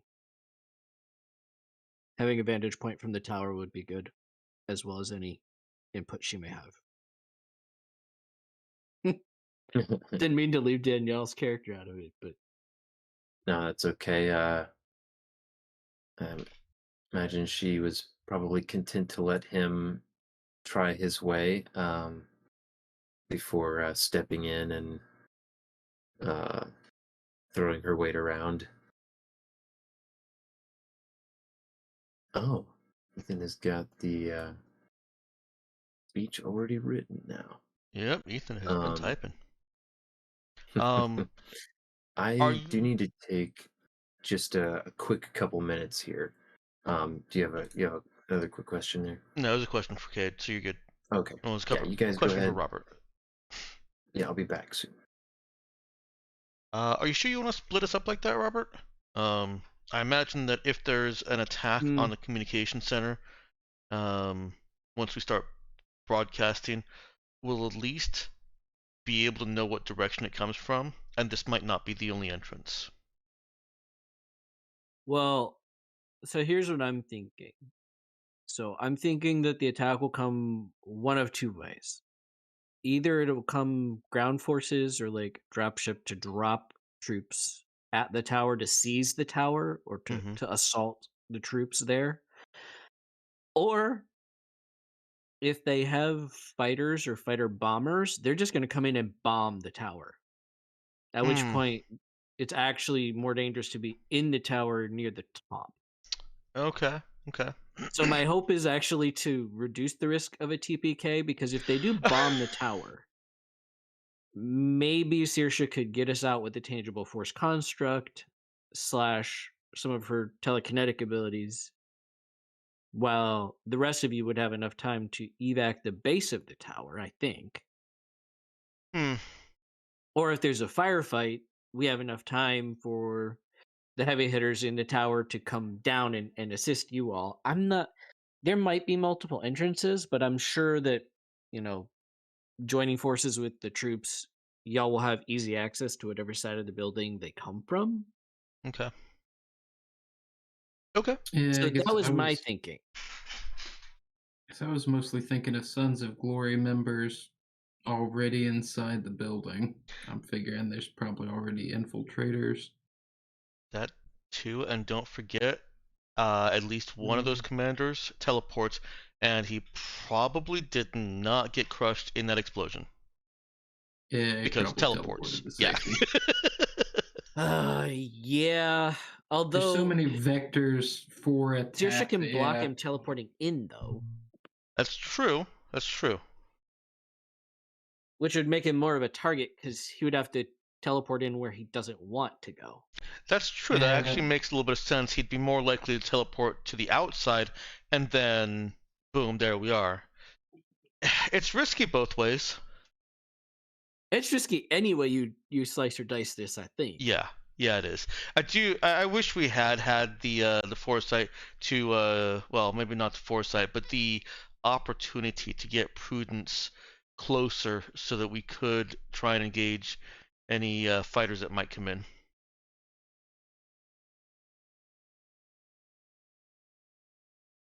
Because I didn't even That's think a good about them. idea.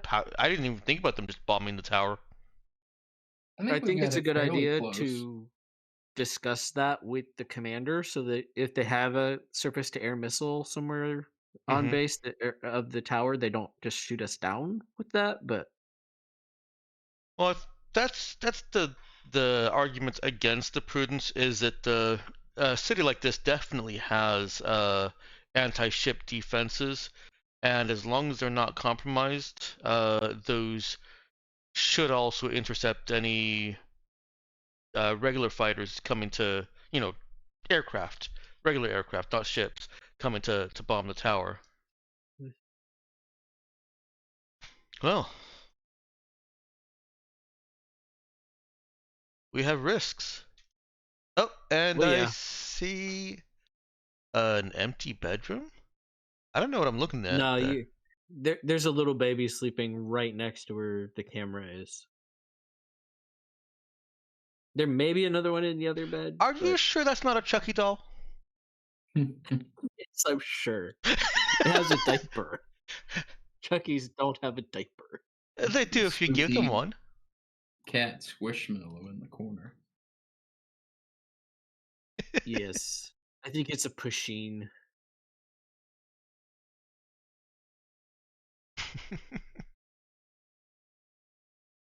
Somebody was fighting going to bed.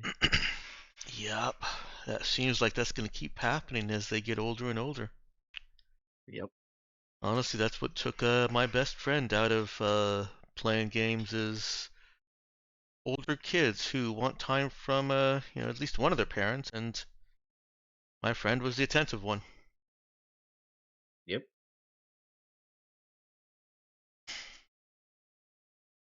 It does happen. Yep.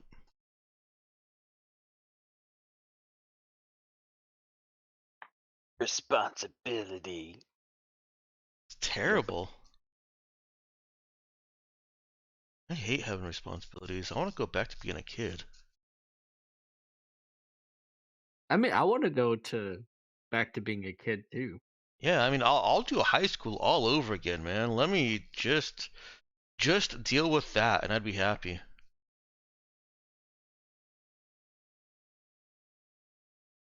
I guess that's basically what retirement is, isn't it? Sure. Although Yeah. you'd argue that with retirement you've earned it. Yeah. But it's so far away. 40 years is too long to work. Like, and that's, even just assuming starting at 25. I guess it's more like 50 years if you really consider it. 50 years is too long to work before you're like, finally, I can just be what I want to be again. Yeah. I constantly curse the universe for me not being born independently wealthy. That causes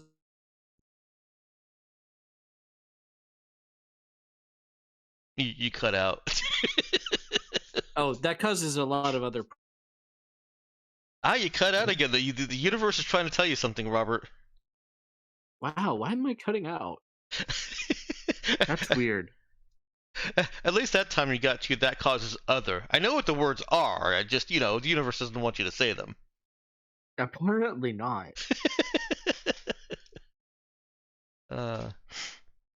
Man, I even worked on my Wi-Fi since the last game. It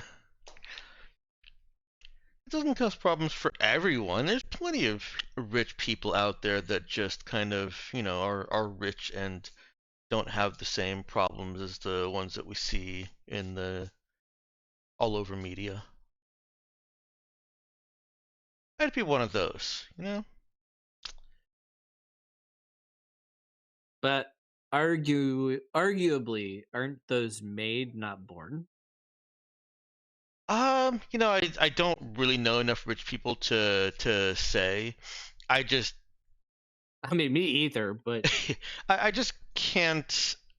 Me personally, I can't assume that they all have the same problems as we see in media. There have to be some that were born into wealth and had a good upbringing and know how to handle themselves and their wealth and are just decent people, aside from not using their wealth to fix all the world's problems. But small issues.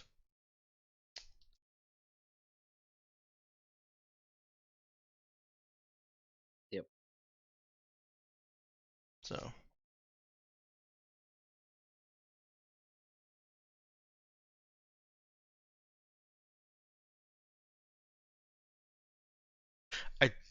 Do you think you have a point though that the made, or especially the self-made, rich people are more likely to understand the value of what they have? Yeah. Just not all of them. Definitely not all of them. Goodness. Yeah. And then you've got self-made millionaires who got it through scamming. They're still technically self-made, but like that what was it? The not Bitcoin guy. One of the FTX dude. what's that? The FTX dude. Yes, FTX. Mm-hmm. Yeah. Huh. Like, I don't, as far as I remember, he wasn't particularly rich before he did what he did, and then he got rich and did it all kind of illegally. Yeah. Yeah, that was a mess. Yeah.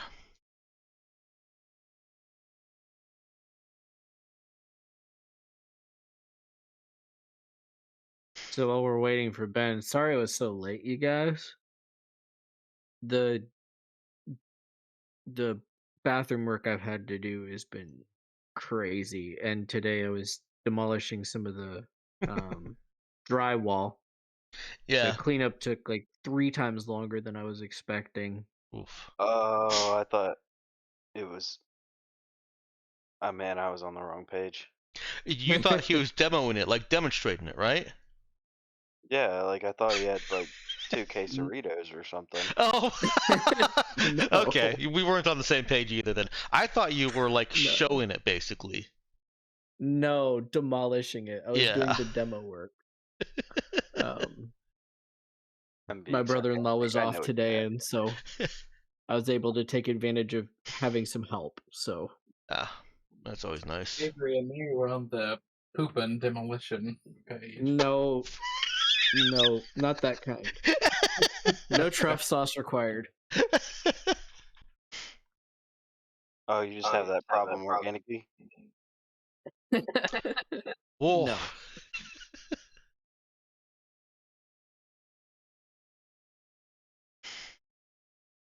But yeah, this bathroom has been a never-ending project, it feels like.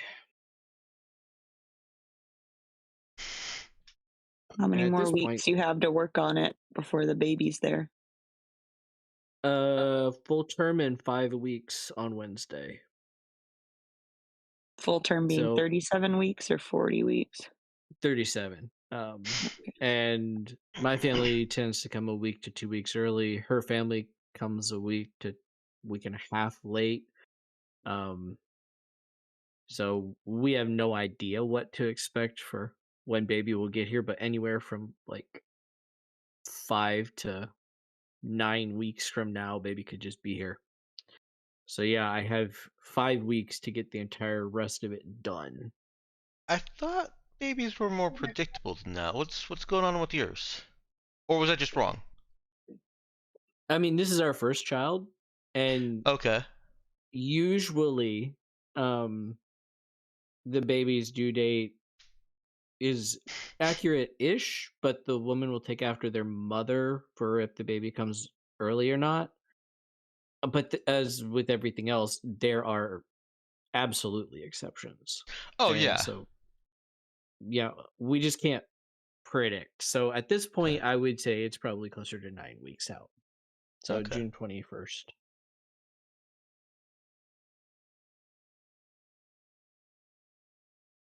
So, but yeah, if I can get some of this bathroom demo work done, I can probably pay some contractors for the rest of it. Yeah, you can't pay somebody to break your stuff.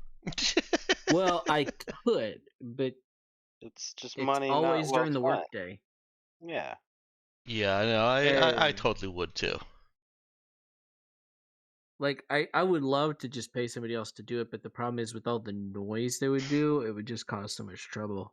Mm. But at this point, I may just say take out the rest of this. I don't know. But I'm probably gonna use them to put fresh drywall in. So fun.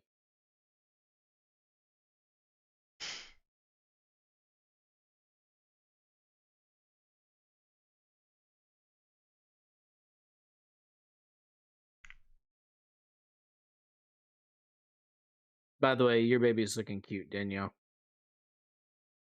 Thanks. Yeah. How big is it according to this app?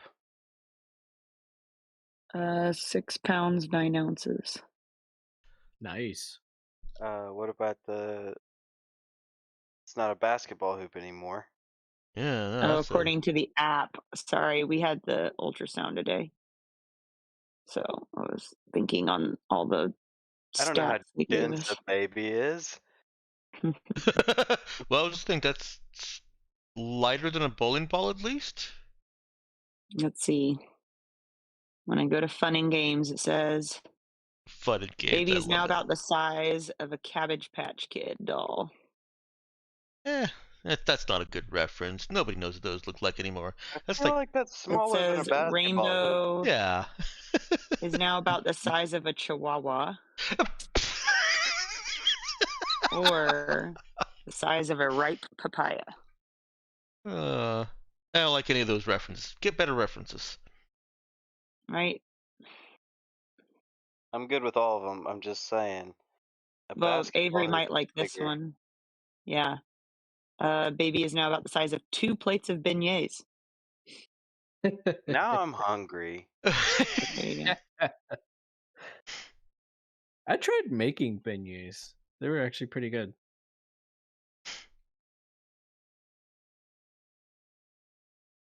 Powdered sugar. All right, everybody. Yeah, but how many are on the plate? Stop asking questions. Dang it. So we've got everyone out of the van. Everyone eyeing Narrow in her assault suit, and Brother Nick, Cade, and Saoirse preparing to enter the broadcast station.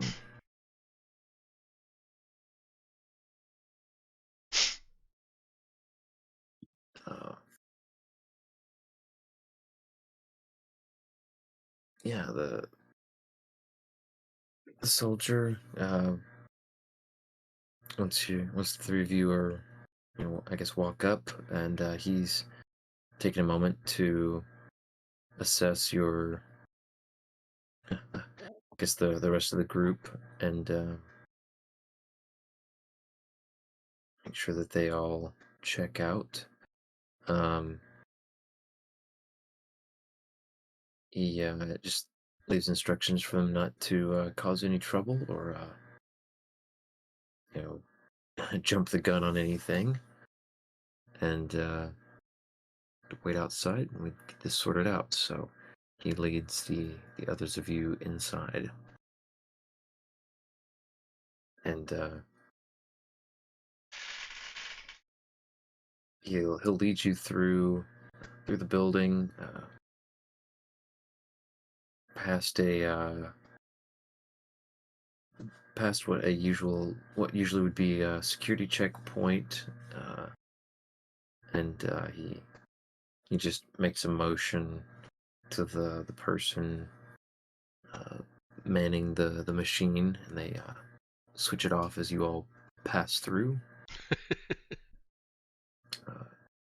Kadir's cheek tattoo glowing, and leads you through the building, eventually to an office, and by now past multiple other soldiers who've been stationed a couple of different doorways and looks like at other entrances. When they pass the restroom, Brother Nick would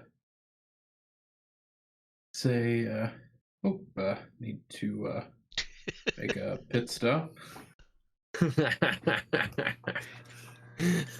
Oh, I love that. He'll pause and just of course, and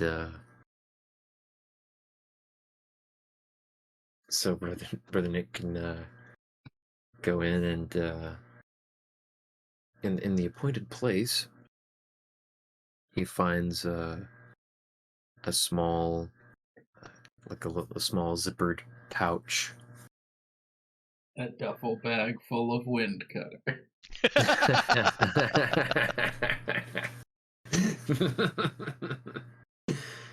Oh man. Oh boy. Okay, so he'll pick up the bag and drop the 5,000 credits there in its place, All right. and I guess check out what's in the bag. Okay. Yeah, so we'll open the bag, and what he finds, there's there are several little the little injectors. They're these. Think of them I picture them kind of being like EpiPens, where each, most of these pharmaceuticals come in their little self-contained applicators, um, and though these ones are smaller, and they don't seem to have the usual bulk of kind of the injection like equipment built into the thing. They're sleeker and smaller, and you can't exactly tell just by looking how exactly they're supposed to get in your system. But the there are two of them that have labels that indicate brainwave, and they're actually he recognizes the logos and the colors as being a Uralan insignia Yeah, on the label. no surprise there. Bunch of punks. And then there are three. These three are the ones that have they've got sort of a shortened and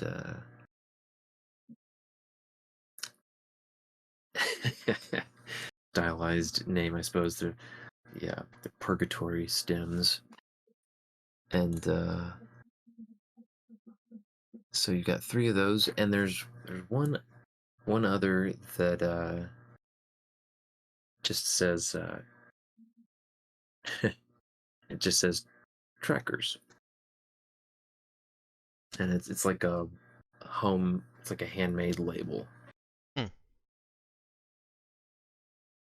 It's in the similarly sleek, I guess, packaging as the rest of them.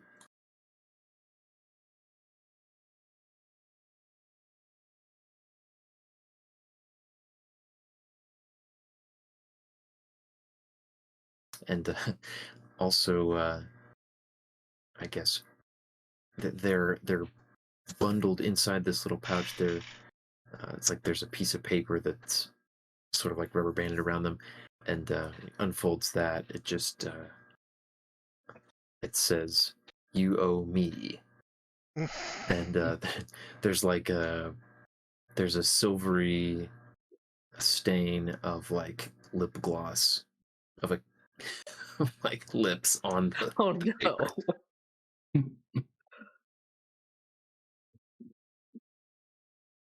So yeah, Brother Nick has made his deal and received his down payment, I suppose.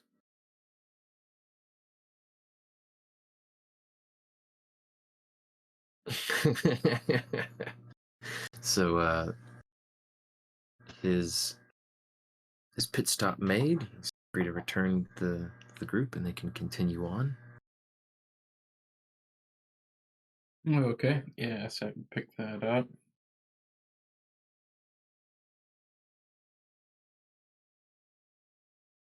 And let's see. Outside, nothing eventful going on. Just mostly some awkward silence and waiting around to see if anything's going to happen. Inside, the soldier takes you all to his commander. Takes you to an office, and inside there are a couple soldiers that the commander seems to be giving them some sort of orders, but he pauses when you all come in and stands up. Private news this, and says, "Sir, a Breckenridge claiming it's got important information that needs to be broadcast ASAP, sir. Seems to think that the king himself will agree with it. Thought it best to run it by you, sir." And the commander runs a stern gaze over the three of you and nods, then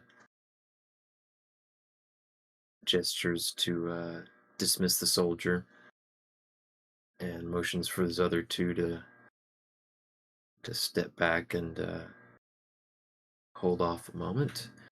He points at Cade and motions him forward. "Right then, son. Let's hear it."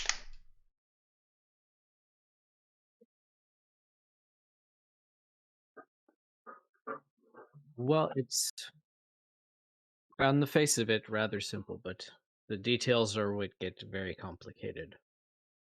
I am sure to some extent you are aware of the coup taking place right now within the military. He,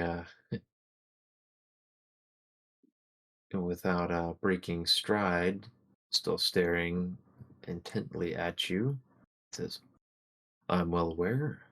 What do you know about it?" They're backed by the Sons of Glory. Hmm. Also He backed by nods. several ministers. That tracks. So we have evidence of the actions of the Sons of Glory, how they pursued Maltec, how they have pursued genocide on Urala, and how they have been behind this coup against the king. That we wish to broadcast this evidence so that the people, and hopefully the soldiers who may need to hear this, who haven't had a chance to hear the truth about what the Sons of Glory are, so that hopefully we are not too late in rallying the people to aid the king. Hmm. The Sons Rallying of Glory cry, are huh? well prepared. I'm sure they are.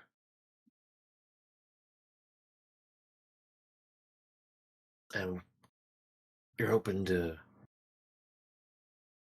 have the streets full of people just waiting to be shot like fish in a barrel, huh?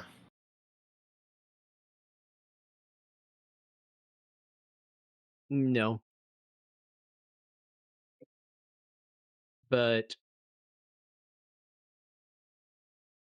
they need to be prepared, because if the fighting does take to the streets, the people could make the difference. Hmm.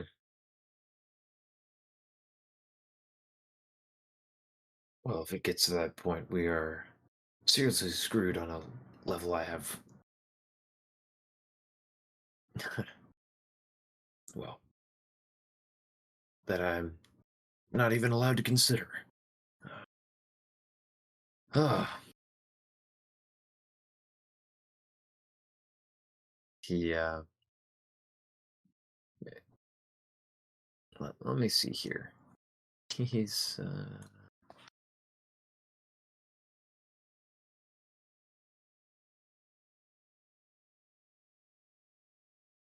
yeah, he actually takes a seat, and for a moment his kind of stern demeanor melts a little bit into a very tired expression.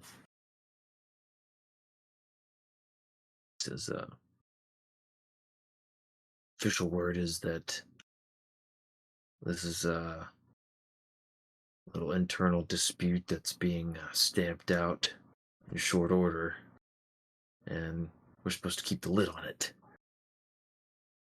Makes you so sure that the king himself is going to want to just air this dirty laundry on #1 broadcast in the planet.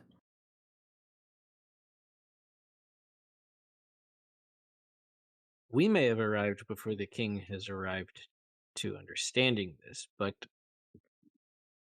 considering that the Sons of Glory control 5 key ministers, including the Minister of Defense, the king will have no choice but to air these things.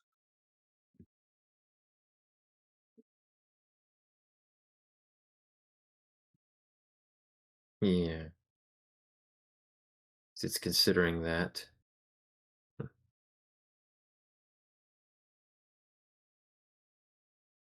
You seem to okay, awfully a lot of confidence in what the king will or won't be forced to do. But our emperor has,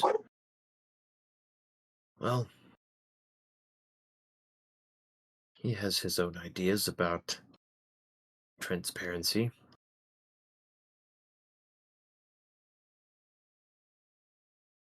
Yes, he does. And most of the nobles won't care what I have to say, no matter what I say.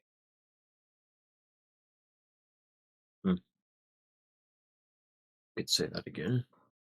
However, Mm. considering that General Ishmael Ahmad was officially in charge of a base actively researching Maltech, and we're seeking to use those weapons, that information is already leaking through channels. It will become public knowledge if it isn't already. He does a double take when you implicate General Ahmad in that. Wait just a moment. You said Maltech? Yes. Human alien hybrids. Raised eyebrows at that. And you're saying you have proof of this? Yes, we have actual footage. Hmm. Um, So if the Sons of Glory were willing to pursue those lines of research, what aren't they willing to do in the fight against our Emperor? go ahead and give me a talk check with charisma. Does Brother Nick want to back me up on this one?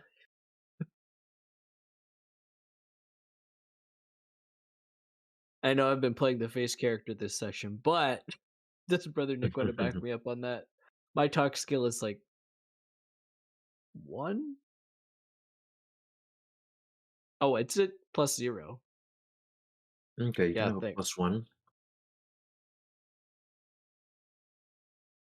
Yeah, I might need it. Oh, good luck. Yeah, that's gonna need a reroll right there. Yeah. And honestly, that still wasn't a bad roll for Roll20 trying to kill me all the time. Yeah. Hey, that's better. Ooh. All right.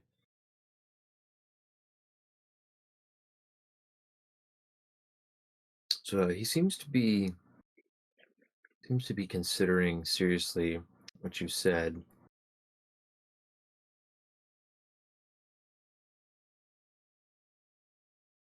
Um, and then he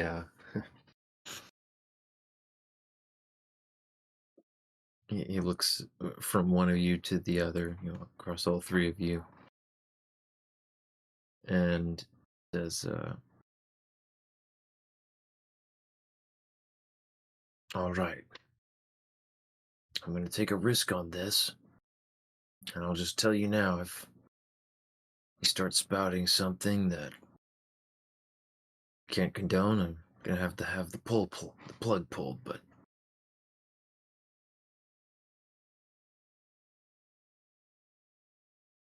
For some reason, what you're saying makes sense. You know things you shouldn't know, and, well, you mean what you say, son. Let's do this. And with a somewhat self-doubting expression, he gets up, kind of claps his hands, sort of dusts himself off, and with just a bit of a kind of that stalling body language, as he's kind of working himself up to do it. Like checking to make sure he's got what he needs. He says, "Could you to Studio C? I think they've got an interviewer. You could get ready pretty quickly." He looks to one of his other men, who nods. "Yeah, let's get you prepped. Which one of you is gonna be doing the interview?"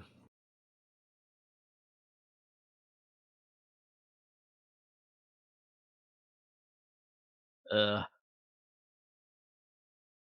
was thinking it's me, right? Yeah, that's what I'm thinking. You're the best face to put on the broadcast.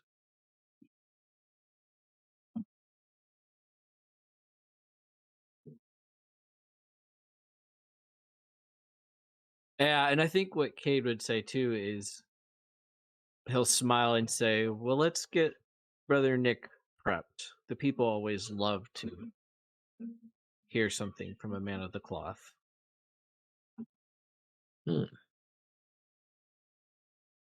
Well, he has a bit of a knowing grin. "Yes, of course." He pauses as he's started to lead you all out of his office and towards the studio, asking this. He pauses and turns. "Now, this isn't going to be a religious message, is it?" No. No. Okay. Cade will chuckle. No. Very good then. Yeah, going on. Though if you do have time later, I'd like to come No. back. There's much more important things stakes right now.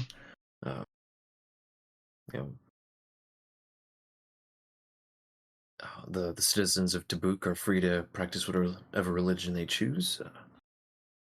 But yeah, let's focus on the matter at hand for now.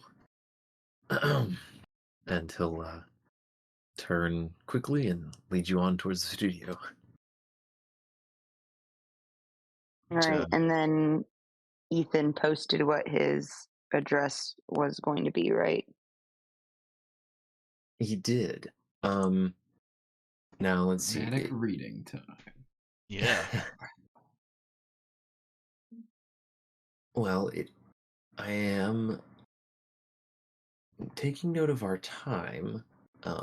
Now, I do think this is probably something we want to give airtime to, for sure. But maybe in the interest of not having to feel rushed about it, Shall we let it be our opener for next time? Sure. Sure. Okay. Good with that. Launch with an epic speech by Brother Nick. Yeah, we might set the stage a little bit for our next session, and also give Ethan the chance to second guess and edit anything that he wants to. And I guess also for anybody who's so inclined to peruse through his paragraphs to give him any pointers if you think there were things that would be different. But I think generally we've been entrusting that to Brother Nick / Ethan. Oh no, Anyways, I've read it and it's fantastic. If I have a single comment, it's that I feel like the attack on Urala was it felt skimmed over. Like it got a mention, but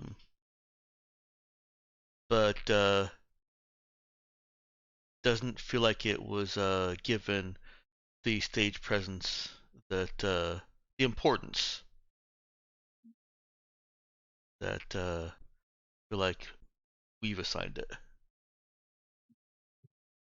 Oh, sorry, this wasn't open mic time, was it? Sorry, Ethan. We're good. Yeah, to go and flesh that out. This was all writing on the fly. That's okay. Probably good to... Yeah, and for next session, we'll maybe make an effort to keep things moving a little bit better. I felt like I got a little bogged down this session.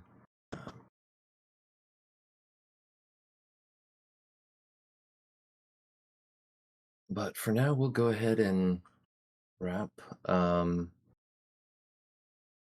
Everyone can take an XP, and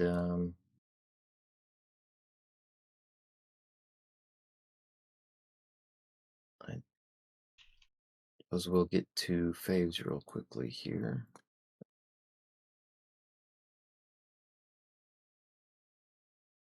Robert is first this time. Oh, okay.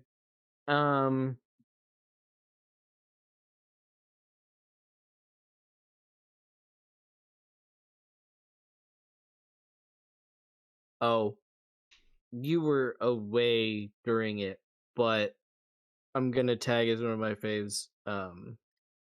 Java painting Nero's armor like she wanted it, except it has a giant ear of corn on the back. Had. The corn tramp stamp. Oh Yeah. my. It's important That she to had to make that past tense.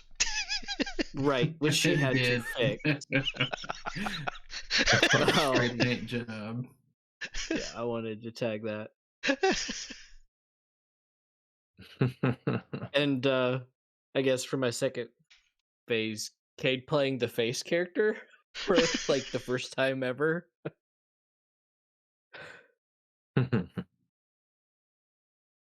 Yeah.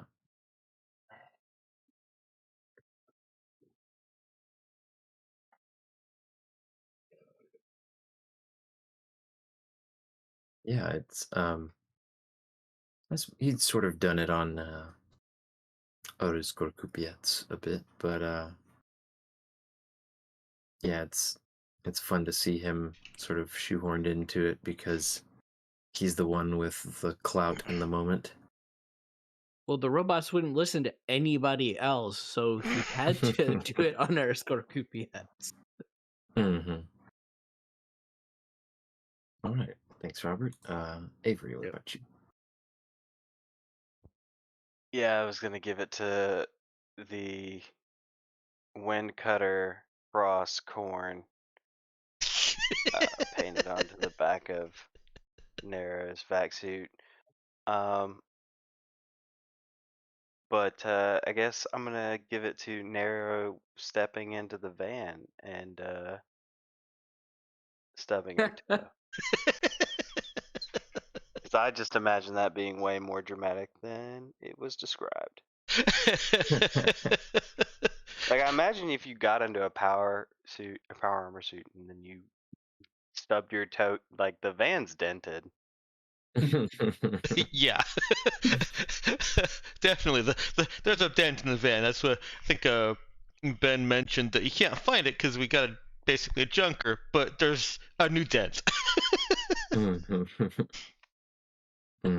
she was definitely embarrassed. Because, like, all she was trying to do was step up into the van and clunk. Even the simple things she's learning are completely new now.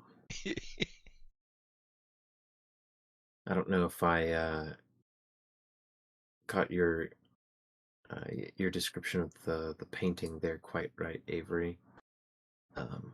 Oh, you don't need to. So imagine cross swords, where one of the swords is the wind cutter, Oh, and okay. then the other is an ear of corn. Nice. The corn cutter. The corn definitely has taken priority over the wind cutter and sits atop it. Yeah. Because corn. It was easier to draw. It's just a lot of bubbles. Yeah.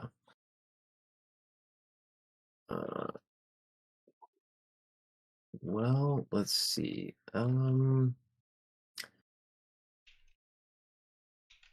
Yeah, I think. Let's see. I think I just have to give it to Brother Nick's deal with the devil. Yeah.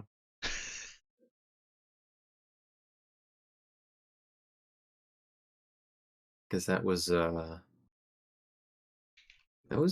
entirely expected.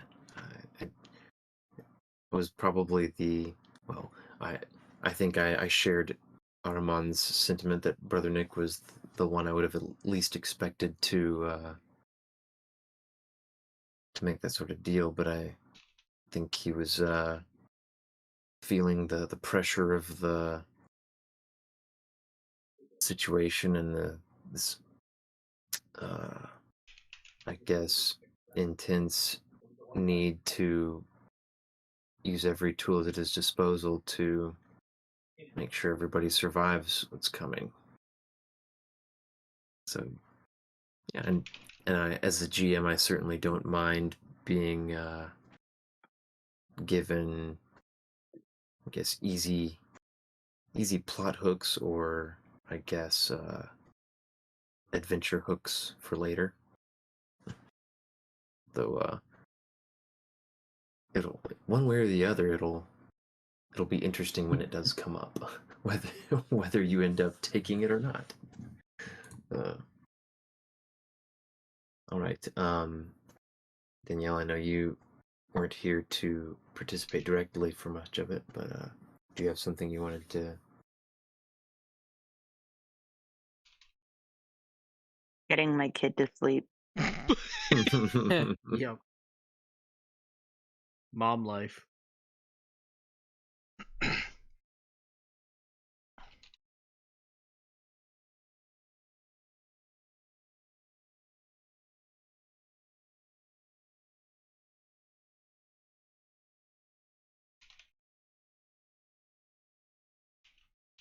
Yes, indeed, little booger. All right, Dex, what about you? I really enjoyed seeing Cade's storyline playing out. Of course, I wasn't going to tell you this in the moment because you were doing it how you wanted, but I was really hoping to see a little bit more take charge and tell them what Cade was doing. Not I'm asking permission to do this, but here's my tattoo. We're doing this. But I didn't get that. You played Cade how you wanted, and I still really enjoyed seeing this part of Cade play in more. It's like we're seeing more of his storyline. Sorry, I did not intend that to be a backhanded compliment. No, I get what you're saying. I do. Mm-hmm. Yeah, I'll say I was also enjoying seeing Cade step up into the. This is his first time on Tabuk, really stepping up as Tabukan nobility and saying, "Hey, here's my tattoo. Here's my last name. Do what I tell you." It wasn't quite the apparently as forceful as Dex was dreaming it might have gone, but yeah, it was still cool to see him. Oh, Danielle was like, that stuff. "Channel your inner Karen." On the side, she was messaging me while she's putting the kid to bed. Channel that inner Karen, like yes, be demanding. That is exactly the way to put what I wanted to see. Yeah. I'm Cade, and I'm here to see Tabuk's manager. Take me to your leader right now and give me a full refund. Oh man.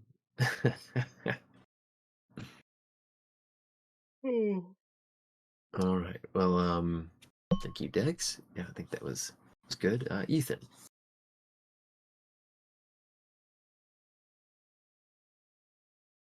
Oh man.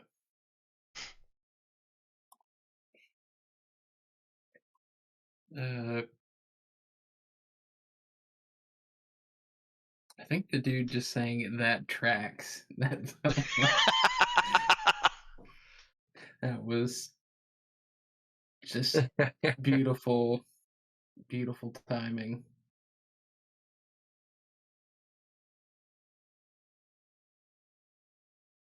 The nonchalantness of this man hearing that a coup is going on. Yeah. Well, I'm glad you appreciated it. Yeah, I decided that this guy was going to be a much more kind of no nonsense, like matter of fact. Okay, you're here, you're saying stuff that your average person wouldn't know to say. So yeah, I'm not gonna waste time beating around the bush or trying to be coy about what I do or don't know.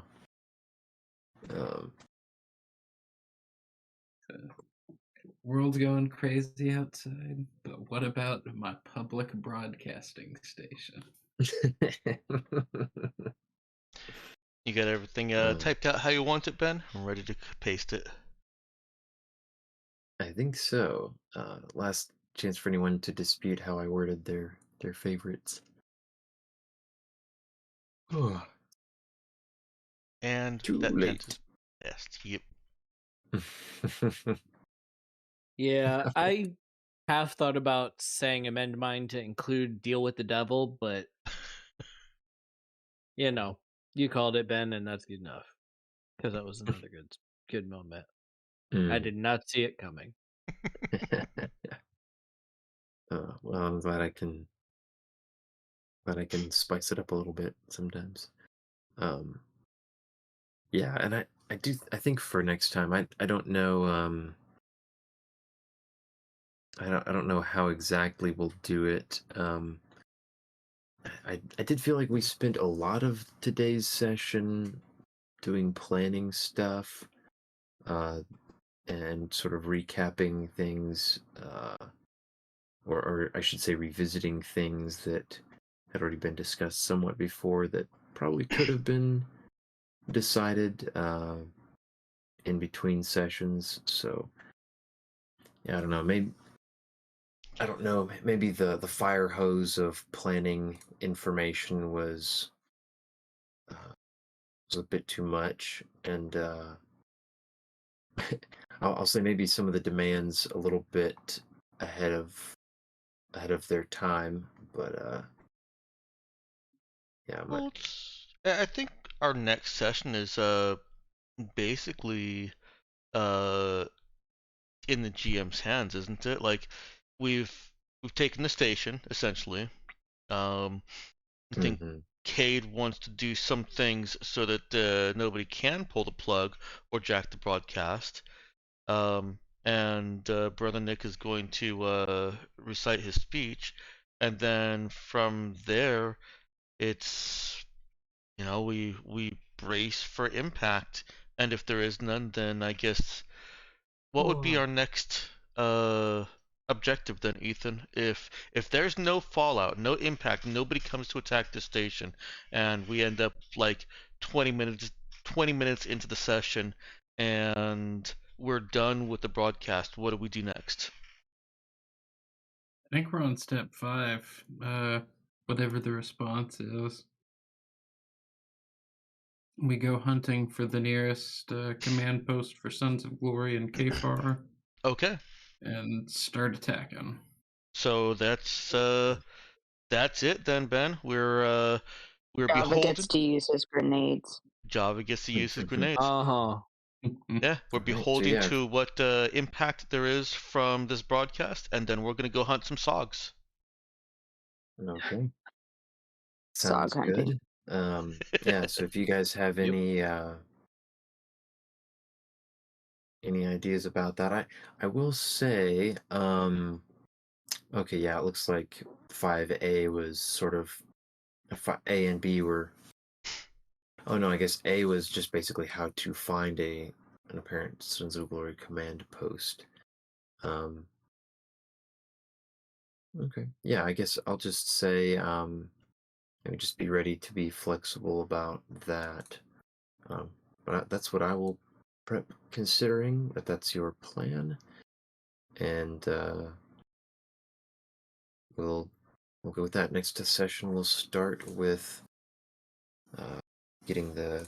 I don't think we'll need to take much time getting the broadcasting situation set up.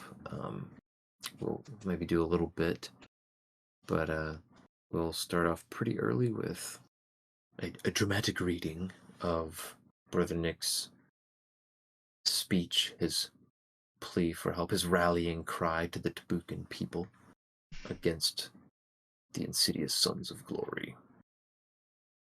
Yeah, until next time, everybody take care. Good night.